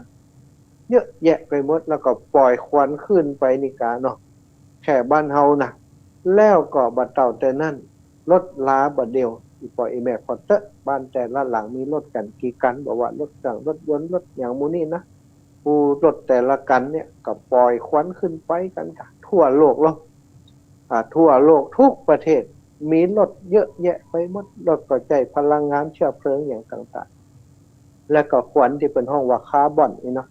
แก๊สหรือว่าก๊าซคาร์บอนเนี่ยมันก็ลอยขึ้นไปบนอากาศลอยขึ้นไปนักเขาก็ไปทำลายชั้นบรรยากาศทำให้เกิดมันเรียกว่าหลังคาหัวภาวะเรือนกระจกที่หลังคาของโลกมันหัวไปบกรเนี่ยหลังคาของโลกหรือว่าชั้นบรรยากาศของโลกมันบ่ถูกทำลายโดยก๊าซมูนี่อีปล่อยแบบทั้งหลายมันก็เหมือนบ้านเฮาที่หลังคามันบ่หัวเวลาฝนตกมันก็บ่หัวเวลาแดดส่องมันก็บ่ร้อนอีกแต่พอมันหัวมันเป็นหูโบไปพอแสงอาทิตย์ส่องมันก็ลงมาเต็มที่นั่นคือสาเหตุของการที่ทำให้โลกของเฮาร้อนคนทั้งหลายนักวิทยาศาสตร์เป็นว่าถ้าโลกของเฮาเนี่ยมันร้อนเกิน 1.5 เมื่อใดเนี่ยจะเกิดอันตรายบอกก่อนเนี่ยถ้าโลกมันร้อน 1.5 เป็นห้องเป็นองศาอีกบ่อยแม่องศาเซนเซียสอีกเป็นห้องเป็นองศาถ้า 0.5 องศาเนี่ยถ้ามันร้อนสมมติว่าโลกขึ้นมันร้อนขึ้นมาเพิ่มจากปีแล้วมา 0.5 องศาเนี่ยมันก็จะกราฟไปเย็นอีกนะสมัยก่อนเวลาร้อนถึงที่สุดมันก็กราฟไปเย็นอีกเนาะแต่บัดเดี๋ยวนี้มันร้อนเลย 1.5 องศามาละบัดเดี๋ยวนี้ร้อนเลย 1.5 องศามาซึ่งบ่สามารถกลับไปเย็นแหมแล้วต่อจากนี้ในโลกของเฮาคือจะร้อนขึ้นอย่างเดียวร้อนจนทะลุมิติซึ่งตอนนี้เนาะสิ่งต่างๆที่ปล่อยแม่เห็นอยู่นี่นะบอกว่าน้ำท่วมหรือว่าไฟไหม้อย่างต่างๆทั่วโลกอยู่ขณะนี้เกิดจากสาเหตุของโลกที่มันร้อนขึ้นสาเหตุของการที่ทรัพยากรธรรมชาติมันถูกทำลายที่ประเทศกรีซที่ผ่านมาเนาะประเทศกรีซประเทศอเมริกาหลายประเทศตุรกีเนาะที่อีปอยแม่จะหันในข่าวทีวีก็ดีอย่างต่างๆไฟไหม้ป่าเสี่ยงป่าไปเป็นเมืองเป็นประเทศเสี่ยงป่าไปเพราะว่ามันร้อนเกิดความแห้งแล้งขึ้นไฟก็ไหม้อันนี้เพิ่นก็ยังบ่ฮู้จะจัดการจะได้เตือมันก็จะฟื้นฟูให้เร็วที่สุดอีนะจะให้ป่ากลับมาอุดมสมบูรณ์เหมือนเดิมนี่มันก็คงจะเป็นเรื่องยากอยู่เหมือนกันเพราะอะไรอย่างเพราะว่าโลกมันร้อนขึ้นติ๊กๆอีปล่อยแม่ความอุดมสมบูรณ์มันก็บ่มีล่ะพอความอุดมสมบูรณ์มันบ่มีความร้อนมันเกิดขึ้นมันก็แน่นอนเวลาเกิดไฟไหม้ปุ๊บมันก็ไหม้รุนแรงไหม้นักไหม้หนาไหม้ดิบอยู่เนี่ยไม่ดูที่เฮาหันเนี่ยนะประเทศออสเตรเลียก็ดีประเทศกรีซก็ดีและที่บัดเดี๋ยวนี้ภัยพิบัติที่เกิดขึ้นที่เฮาฟังข่าวทุกวันนี่ก็คือน้ำมวลน้ำมหาศาลถล่มประเทศจีนตอนนี้ก็ยังจมน้ำอยู่หลายเมืองนะจังหวัดเปิ้นบางจังหวัดใหญ่กว่าประเทศไทยกว่าไหนปล่อยนะมณฑลของเปิ้น น้ำท่วมเป็นมณฑลโอ้รถลาทรัพย์สินเสียหายอย่างต่างๆประเทศตุรกีประเทศรัสเซียประเทศเยอรมันแม้กระทั่งประเทศอังกฤษก็ถูกน้ำท่วมขนาดนักอันนี้ก็เกิดจากภาวะโลกร้อนทั้งนั้นบัดเดียวนี้เนาะโรคระบาดก่อนนักไฟพิบัติทางธรรมชาติก่อนนักถ้าคนเฮาบ่ตระหนักในเรื่องของการดูแลทรัพยากรธรรมชาติสิ่งแวดล้อมบ่ดูแลต้นไม้ใบหญ้าตัดไม้ทำลายป่ากันยังเงี้ยกันอยู่ติ๊กๆแล้วก็คนที่เปิ้นทำโรงงานอุตสาหกรรมที่อู้กันว่าห้ามปล่อยก๊าซคาร์บอนขึ้นไปในอากาศสูงต่ออันอีนะถ้าปี30นี่ยังบ่ลดการปล่อยลงมาคือได้ในระดับที่เหลือแค่ 30% นี่จะอยู่บ่ได้บัดเดี๋ยวนี้ปี29นี่หมายถึงว่า2029อีกปล่อยมั้ยแหมประมาณ7-8-9 ปีเปิ้นมีเปอร์เซ็นต์เปิ้นอยากจะให้ลดอย่างอันแล้วก็แหมปี2050เปิ้นว่าจะให้ลดเป็น0อีน่ะประเทศใหญ่ๆต่างๆต้องแบบปล่อยก๊าซขึ้นไปบนอากาศแหมละเนี่ยก้อนอันนี้เขาจะอยู่กันบ่ได้แต่สิ่งที่นักวิทยาศาสตร์ได้ได้จ๋ามาเนี่ยประเทศใหญ่ๆเปิ้นก็บ่ฟังเฮามาพอแล้วถึงวันนี้เปิ้นก็ยังปล่อยควันปล่อยหยังกันนักหนาอยู่ยังมีการสูบทรัพยากรธรรมชาติกันนักอยู่อีกปล่อยเนี่ยเพราะฉะนั้นบัดเดี๋ยวนี้เนาะแนวโน้มนะที่เปิ้นกันเนาะทางวิทยาศาสตร์ทางองค์การยูเนสโกอย่างต่างๆนักวิทยาศาสตร์เป็นมาประชุมชุมนุมกันมาวิเคราะห์ทำแบบทดสอบทำงานวิจัยมาแล้วก็สรุปมาฟังแล้วก็น่าตกใจเหมือนกันแหม29 ปีว่ะบัดเดี๋ยวนี้นะแหมประมาณนั้นแหมประมาณ29 ปีโลกจะถึงจุดที่ร้อนสูงสุดจนที่คนสัตว์สิ่งมีชีวิตทั้งหลายจะอยู่บ่ได้แหมประมาณนั้นอันนี้ก็คือสิ่งที่มันเป็นปัญหาของโลกปัจจุบันนี่เนาะที่ปล่อยแม่ทั้งหลายอันนี้คือสิ่งที่มักให้ฟังมาเล่าให้ฟังกันไว้บ่ได้นะแต่ว่าเปิ้นทำงานเปิ้นทำการอันนี้มาพศ2593เนี่ยจากนี้ไปเนี่ยเดี๋ยว2564อีกเนาะเป็นบอกว่า2593เนี่ยแห่ม29 ปีจะถึงจุดที่อันอารยธรรมมนุษย์เป็นว่าอารยธรรมมนุษย์จะล่มสลายด้วยซ้ำไปนะพ้นจะอยู่บ่ได้เพราะว่าจะเกิดพิษเกิดสิ่งที่เป็นพิษเกิดขึ้นในโลกมากมายขนาดบัดเดียวนี้เนาะอีปอยอีแม่ทั้งหลายนั่นคือแห่ม29 ปีอีนะแต่เดี๋ยวนี้ณวันนี้ณปีนี้สิ่งที่เขากำลังต่อสู้อยู่เนี่ยโรคระบาดมันเกิดขึ้นชนิดที่ว่าอันคนตายเป็นหลักหลายล้านไปแล้วประเทศไทยเขาก็เป็นหลักคนป่วยก็เป็นหลักแสนละเป็นหลักหลายแสนแล้วเนาะแล้วคนติดแต่ละวันนี่ก็เป็นสิ่งที่น่ากลัวฟังแล้วเป็นหลักหมื่นกว่าขึ้นเกือบจะนี่ละแล้วคนตายแต่ละวันก็100 ปลาย200ปลาย200ไปเนี่ยนี่เป็นห้องว่ามันเกิดอย่างขึ้นบนโลกใบนี้มันเปิดจะล่างโลกเหตุแต่ใกล้เนาะคำทำนายในพุทธศาสนาที่พระสงฆ์องค์สังฆเจ้าที่เปิดเคยมาเล่ามาในรายการให้ปล่อยแม่ได้ฟังโดยเฉพาะพุทธทำนายของพระพุทธเจ้าที่ได้ทำนายไว้ตำนายตายฝันของพระเจ้าประเสนทิโกศลว่าในอนาคตตั้งหน้าถ้าโลกของเขาเนี่ยคนมันไล่ศีลธรรมคนบ่มีศีลบ่มีธรรมเกิดขึ้นนักเนี่ยโลกจะถึงภัยพิบัติโลกจะล่มจมบัดเดี๋ยวนี้เขาก็มาพอจะอีปล่อยแม่ทั้งหลายคนเฮาเนี่ยคนที่มีน้ำมีธรรมมันมีบ่นักคนที่บ่หันแก่ตัวคนที่เข้าวัดเข้าวาคนที่เข้าใจคำสอนของศาสนาต่างๆสอนให้คิดดีทำดีบ่เบียดเบียนธรรมชาติบ่เบียดเบียนคนทั้งหลายที่เกิดรวมโลกกันเนี่ยคนที่มีคำสอนคนที่อยู่ในคุณธรรมเนี่ยมันมีน้อยเหลือเกิน สิ่งต่างๆที่ว่ามีน้อยบ่เดียวนี้มันมีประจักษ์พยานยืนยันหลายด้านหลายอย่างอีกพออีกแม่คนบ่เดียวนี้ถ้าทำงานสื่อสารเปิ่นว่าบัดตันเขาถ้าเป็นคนกดโกงบ่จางนี่บัดตันเปิ่นอย่าต้องสอนให้คนฮู้จักกดโกงฮู้จักเอาเปรียบคนอื่นอีน่ะอันนี้ก็คือสิ่งที่เป็นปัญหาเป็นอันตรายนักเหมือนกันโดยเฉพาะยุคปัจจุบันนี่โอ้คนบ่ค่อยฟังกันเนาะสมัยก่อนสมัยอีพ่ออีแม่นี่จะฟังพ่อแม่เปิ้นฮื้อไปก็ไปเปิ้นฮื้อไปก็ไม่ได้ไป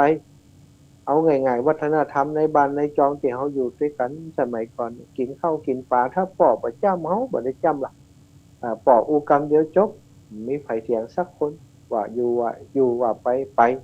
แต่ณปัจจุบันนี่เปิ้นว่ายุคประชาธิปไตยอีกพ่อแม่เลี้ยงเฮาได้กับตัวหัวใจเลี้ยงเฮาบ่ได้อันอย่างอีเป็นต้นนี่ลูกนี่ทวงบุญคุณกับพ่อกับแม่นะ หาว่าเขามีบุญคุณกับพ่อกับแม่ว่าบางคนก็เป็นถึงขนาดนั้นบางคนก็บอกว่าโอ้พ่อแม่ทำให้เขาเกิดมาต้องมีหน้าที่รับผิดชอบเขากะบ่ได้นึกถึงว่าจะเป็นบุญเป็นคุณก็มีอันนี้คือคนในยุคสมัยนี้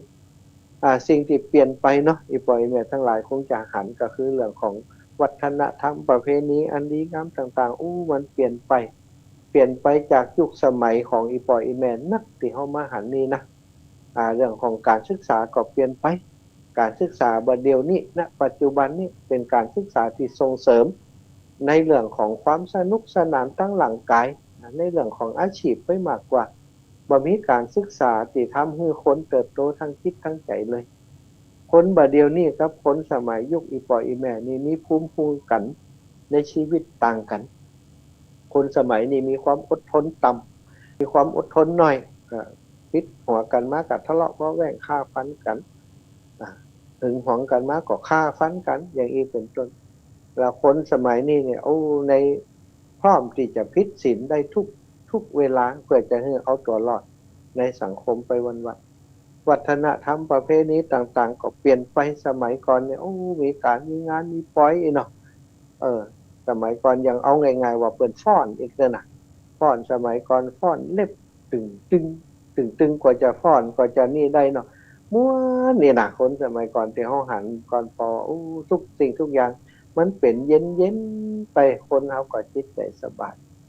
แต่คนบัดเดียวนี่ถ้าไปตึงอันเขาว่าบ่ทันกินว่าก็มีจังหวะแลบจังหวะหยังมาต้องแห่ขอตานเขาวัดกันเดียวแล้วล่ะ อย่างนี้เป็นต้นเนาะอันนี้ก็เป็นวัฒนธรรมที่เปลี่ยนไปนะวัฒนธรรมโดยเฉพาะในเรื่องของเอาง่ายๆว่าศิลปะวัฒนธรรมเรื่องการฟ้อนการล้ำอย่างต่างๆบัดเดียวนี่เอาเมื่อก่อนนี่เฮาหันกับฝรั่งนะเต้นเด้งหน้าเด้งหลังนี่บัดเดียวนี่นักร้องบ้านเฮาเนาะบอกว่าลูกทุ่งนักร้องอะไรอย่างนักร้องสตริงนักร้องอย่างต่างๆก็เป็นว่าไปเต้นเหมือนเต้นหยั่วเต้นย้อนกันเต้นเหมือนฝรั่งไปแห่มดอีปอยอีแม่ทั้งหลายก็เป็น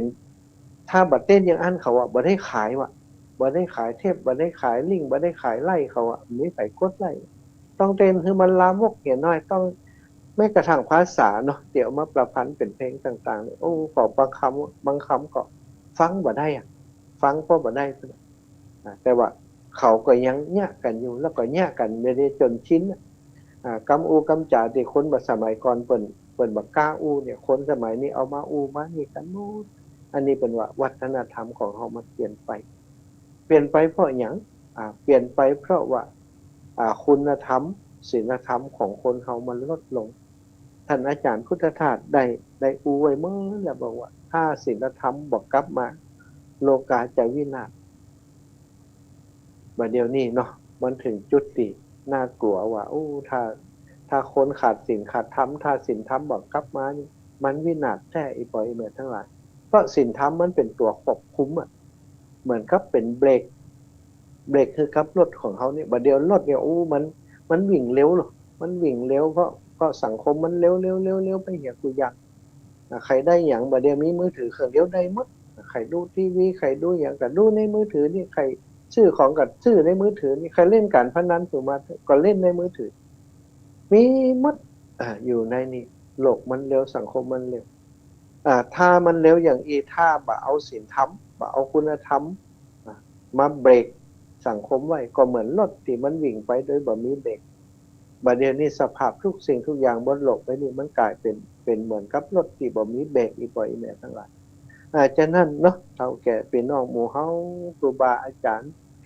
ทั้งหลายบอกว่าศาสนาอะหยังมันจำเป็นละจำเป็นที่เฮาจะต้องมาช่วยกันมีบ่ามีแห้งเท่าใดก็ช่วยกันเนาะอย่างครูบาอาจารย์ท่านพระครูอภิวัฒนวิกรมก็ดีท่านพระอาจารย์สาธิตครูบาอาจารย์ตุลุงย่องอะไรอย่างต่างๆพวกนี้ก็พยายามจะเอาธรรมะอย่างต่างๆมาเผยมาแผ่เพื่อจะให้เป็นเบรกของสังคมคืออีปล่อยอีแม่ต่างๆเนี่ยที่ได้ฟังได้อย่างต่างๆก็เผยแผ่ไปอูไปจากกับลูกกับหลานอบรมไปเติมเบรกไปเพิ่มไปทำให้เขามีเบรกในชีวิตคือเพิ่มขึ้นเพราะบางอันเนี่ยลูกหลานเขาไปน่าจะอยู่ลำบากปล่อยอีแม่ทั้งหลายเป็นห่วงเขาบอกว่าตั้งนาจะเป็นจะได้ของอย่างที่เป็นว่า2,593โลกจะห้อนที่สุดจนสิ่งมีชีวิตอาจจะอยู่บ่ได้ถ้าปล่อยภาวะโลกร้อนคือร้อนไปอย่างอีกถึงวันจะไปถึงจุดนั้นจนได้เนาะก็น่ากลัวเหมือนกันนี่น่ากลัวเหมือนกันแต่จะได้กระตามสิ่งมูนี้เขาฟังเพื่อเป็นอนุสติเพื่อฟังเพื่อจะบ่ให้เกิดความประมาทในการที่เขาจะต้องอยู่กับมันให้ได้บัดเดี๋ยวนี้เขาอยู่กับโควิดก็ต้องอยู่กับมันให้ได้อีกปล่อยแม่ทั้งหลายโควิดมันก็เกิดตามเหตุตามปัจจัยที่มันเกิดขึ้นมาสักวันหนึ่งมันก็ต้องสามารถเอาชนะมันได้โรคบางชนิดนี่ฆ่าคนเป็นเกินโรคที่ผ่านมาการละโรคระบาดอย่างต่างๆแต่สุดท้ายคนก็ชนะมันได้เหมือนกันก็หวังว่าวันหนึ่งหมู่เขาจะพอหลอดพ้นเขาจะมีวันที่เขาหายใจโดยที่บ่ต้องใส่หน้ากากใส่กันอย่างถึงวันนี้เนาะก็ขอให้อีปล่อยแม่ทุกผู้ทุกท่านนะที่ฟังรายการอาตมาอยู่ตอนนี้ฟังไปก็บ่ได้เครียดนักนะฟังก็ฮู้เขาฮู้เฮาฮู้ตันดอกว่าโลกมันก็มีความเปลี่ยนแปลงไปเป็นธรรมดาเขาช่วยอย่างใดเขาทำอย่างใดเขาทำในส่วนที่เขาทำได้ก็พอเนาะเขามีหน้าที่ดูเขามีหน้าที่ทำแต่ว่าคนส่วนใหญ่ก็ต้องดูต้องทำต้องช่วยกันเขาคิดคนเดียวเขาอยากคนเดียวเขาแก้ไขคนเดียวเรื่องของคนทั้งโลกมันเป็นไปบ่ได้แต่ถ้าแต่ละไม้ละมือเขามาช่วยกันแก้ไขปัญหาเนาะมันก็คงจะเปลี่ยนไปได้แน่นะอย่างอาตมาตอนนี้ที่ทำอยู่ก็คือเรื่องของสิ่งแวดล้อมได้ทำในส่วนของการปลูกต้นไม้ปลูกอย่างบ่ฮู้ว่าเพิ่นจะตันใหญ่กว่า29 ปีถ้าโลกมันร้อนขึ้นติ๊กๆน้ำขาดแคลนจนก็อาจจะตายแต่ละวันนี้ถ้าเฮามีอย่างสักอย่างมันก็บ่ใจเนาะในเมื่อสิ่งนั้นมันจะเป็นอนาคตถ้าเฮาเป็นส่วนหนึ่งที่แก้ไขได้เฮาก็ต้องทำอีปล่อยแม่เนาะก็เจริญพรขอบคุณกับอีปล่อยแบบทั้งหลายทุกผู้ทุกท่านเนาะก็ยังมีตกข้างตกหล่นมาอยู่ที่เปิ้นได้อนุโมทนาบุญรวมบุญเป็นเจ้าภาพไม่พระเจ้าหาพระองค์กับอาตมามาวันก่อนนี่ก็มีตัวแทนคืนสีขาวจากตังเวียงป่าเปาจังไห้ลักมา3 คนบอกเชื่อเปิ่นลักมาเนาะก็ขอบคุณกับแม่กับปอทั้งหลายที่เปิ่นมาช่วยกันปลูกก็ไม่พระเจ้าหาพระองค์เอาสตังค์มาฮือต้อยถ้าตังค์มาถวายที่เปิ่นให้หอมกันมาเนาะตัวแทนพี่น้องเปิ่นมาละเปิ่นมาหมอบเพื่ออาตมาหมดเรียบร้อยแล้วก็ได้ดำเนินการไปตามที่ปออีแม่ได้เป็นเจ้าภาพด้วยกันเอาละช่วงนี้ก็จะเปิดโอกาสให้แลกเปลี่ยนกันเนาะแลกเปลี่ยนกันในเรื่องของเรื่องราวของโลกอย่างต่างๆที่อีปออีแม่คิดกันว่าจะได้ฟ้องอย่างต่างๆเนาะก็แลกเปลี่ยนอุจากันมาวันนี้นอกจากธรรมะเล็กๆน้อยๆแล้วก็เป็นเรื่องของทั้งโลกไว้เสียส่วนใหญ่แต่ทั้งนี้ทั้งนั้นก็เพื่อจะให้อีปออีแม่ทั้งหลายได้ฮู้เฒ่าฮู้ทันเนาะได้ป้องกันได้ทำใจเตรียมไว้ได้ช่วยกันในการแก้ไขปัญหาที่อาจจะมีในข้างหน้าถ้าหากโลกของเขามันเปลี่ยนไปแต่ก็สั่งหลุดสอนหลานเท่าที่เขาจะทำได้กันเบอร์โทรของอาตมาเนอะที่จะให้ญาติโยมโทรมา0808844 0808844 นะกูแต่บ่ค่อยได้ตันอันบอกเบอร์โทรเนาะเพิ่นโทรเข้ามาก็ จำเป็นต้องรับแล้วก็อู้จากัน0808844173แล้วก็ทุกครั้งส่วนมากอาตมาก็บัดตันได้ทวนสายให้กับอีปออีแม่นะแล้วก็ต้องสู่มาเอาภัยไว้ตัวเจริญปอนโยมแม่สายแรกสบายดีจ้าสีจันนะแม่สีจันสบายดีเนาะแม่เนาะจ้าสบายดีจ้าดีกำลังใจดีเนอะชัดเจนดีเนอะชัดเจนดีล่ะจ้าเจริญปอนจ้าข้าพเจ้าจ้าสาธุเจริญปอนโยมแม่ฉลาดวันนี้เป็นได้ยินชัดก็เนี่ยได้ยินชัดเจนดีนะจ๊ะเนาะวันก่อนถ้าจะเป็นเกี่ยวกับดินฟ้าอากาศเป็นน้ำเลยเนาะการปลูกเก้าใหม่ก็นั้นแล้วว่าใจจ้ะย่อมแล้วแต่แม่ยังเพี้ยวพัดต่อไปเรื่อยๆแม่เลยคนเดียววันนั้นก็ปลูกได้50-60 ต้นวันนั้นนะก็ยังปลูกต่อไปอยู่แม่เพี้ยวต้อยปลูกต้อยไปจะนะจ้าเจริญพรเนอะแม่เนอะขอบคุณแม่นะจ้าสาธุจ้า9231เจริญพรไหว้แต่จ้ามีอุ้ยเป็นห้องลำพูนฟังอาจารย์สมแท้ตลอดเลยจ้าขอบคุณนี่แม่เด้อมีความสุขความเจริญเป็นห้องลำพูนไก่เนาะเจ้าแม่วันหน้าก็ได้ป้ากันเนาะแม่เนาะเจ้าฟังทุกโซนทุกวงอาจารย์สมแท้ฟังทุกวันอันพุทธล่ะพุทธนานี่เป็นแขกพิเศษเนอะเป็นอัน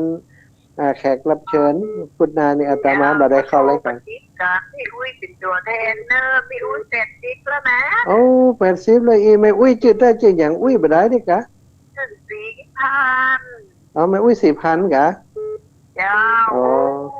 กำลังใจอาจารย์เนอะสาธุโยมแม่อุ้ย4,000เจ้าไว้แต่เจ้า1174เจ้าจากไหนจ้าเจริญพรไว้แต่เจ้าแจ้งบริษัทเจ้าย้ายอย่างก็อีแม่เสียงบ่ได้ยินจะไม่จันทร์สีสุขาที่ท่านโทรมาเมื่อวันจันทร์สีสุขาเจ้าแม่เจ้าสาธุขอบคุณอีแม่นะมีความสุขความเจริญอีแม่จ้าเจริญพ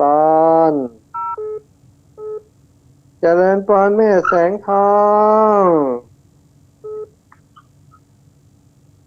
คุณเลยอีแม่แสงทองจ้าหลังรับทากันรับละกันไม่ใช่เจ้าฝนตกก็อยู่เนี่ยเจ้าเจริญพรขอบคุณโยมแม่08088441734740ขอบคุณถามครับกาไว้สาครับพ่อจ้าพ่อสบายดีเนาะครับสบายดีครับฝนตกก็พ่อแต่ว่านี่ก็ตกมาหน่อยวันนี้ก็ตกครับอยู่ไก่น้ำอยู่ก้าอยู่ไก่อยู่อยู่ไก่ก็ปลอดภัยอยู่ป่ะแถมช่วงหน้านี่เขาให้เราวะมีเมียมาบ้านองค์นะดีอีป่ะ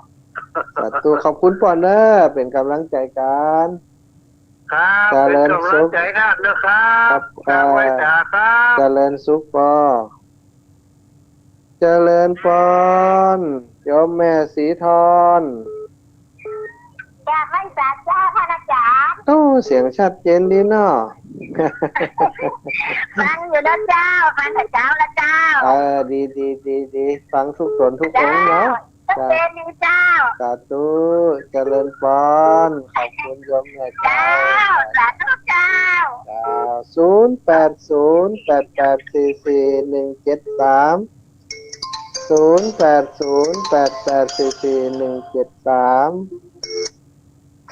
แม่สายทองไว้ฝากเจ้ามาหาก็เจนดินนะจ๊ะ เจ้าแม่สบายดีเนาะ เดี๋ยวนี้สบายดีใช่ไหมจ๊ะ เสียงรู้สึกมีพลังขึ้นมา เป็นยังลบกลได้เนาะจ๊ะ เจ้าดีละ ถ้ามาติดโควิดไม่ขี้คายไม่ว่าได้มาเนาะจ๊ะ เจ้าน่า โยม ไก่ แม่ มา สบายดีก็จะ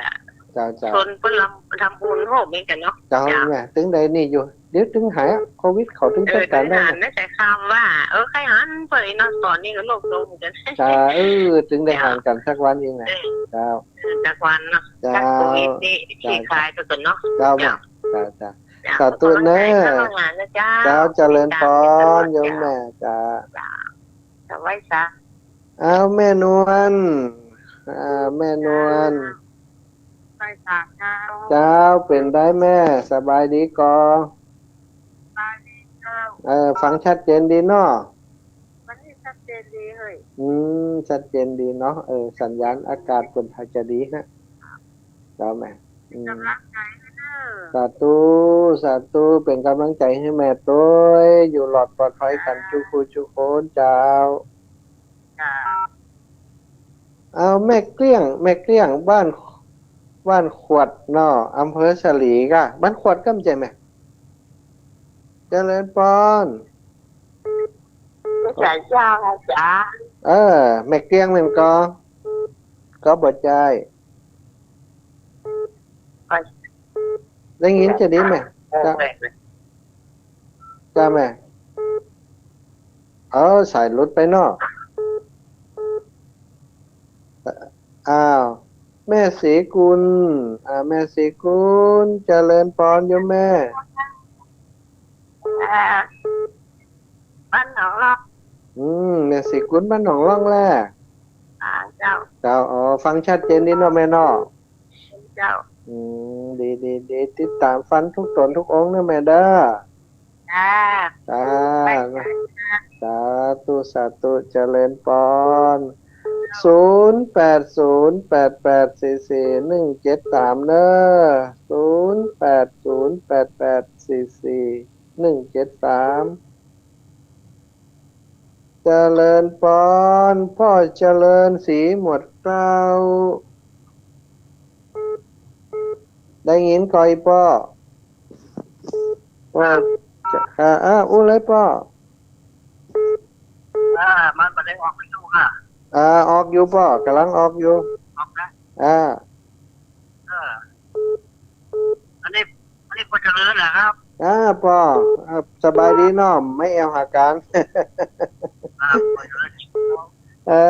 ขอบคุณป้อเด้อมีเวลาจ้าสาธุป้อสาธุ ที่อาจารย์เพราะว่าการแล้วยานี่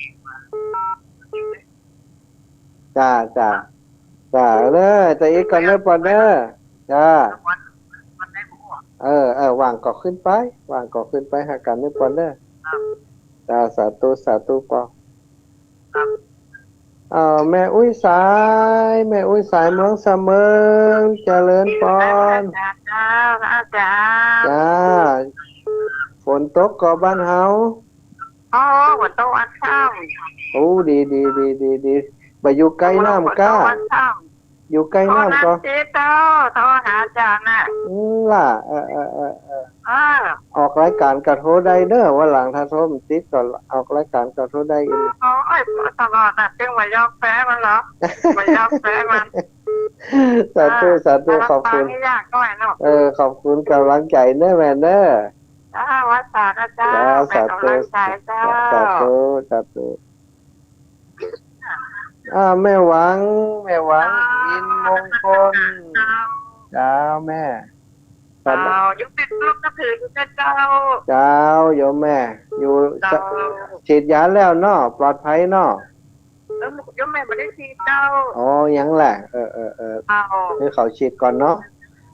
ให้เขาฉีดก่อนท่านเหลือไปมาหาเขา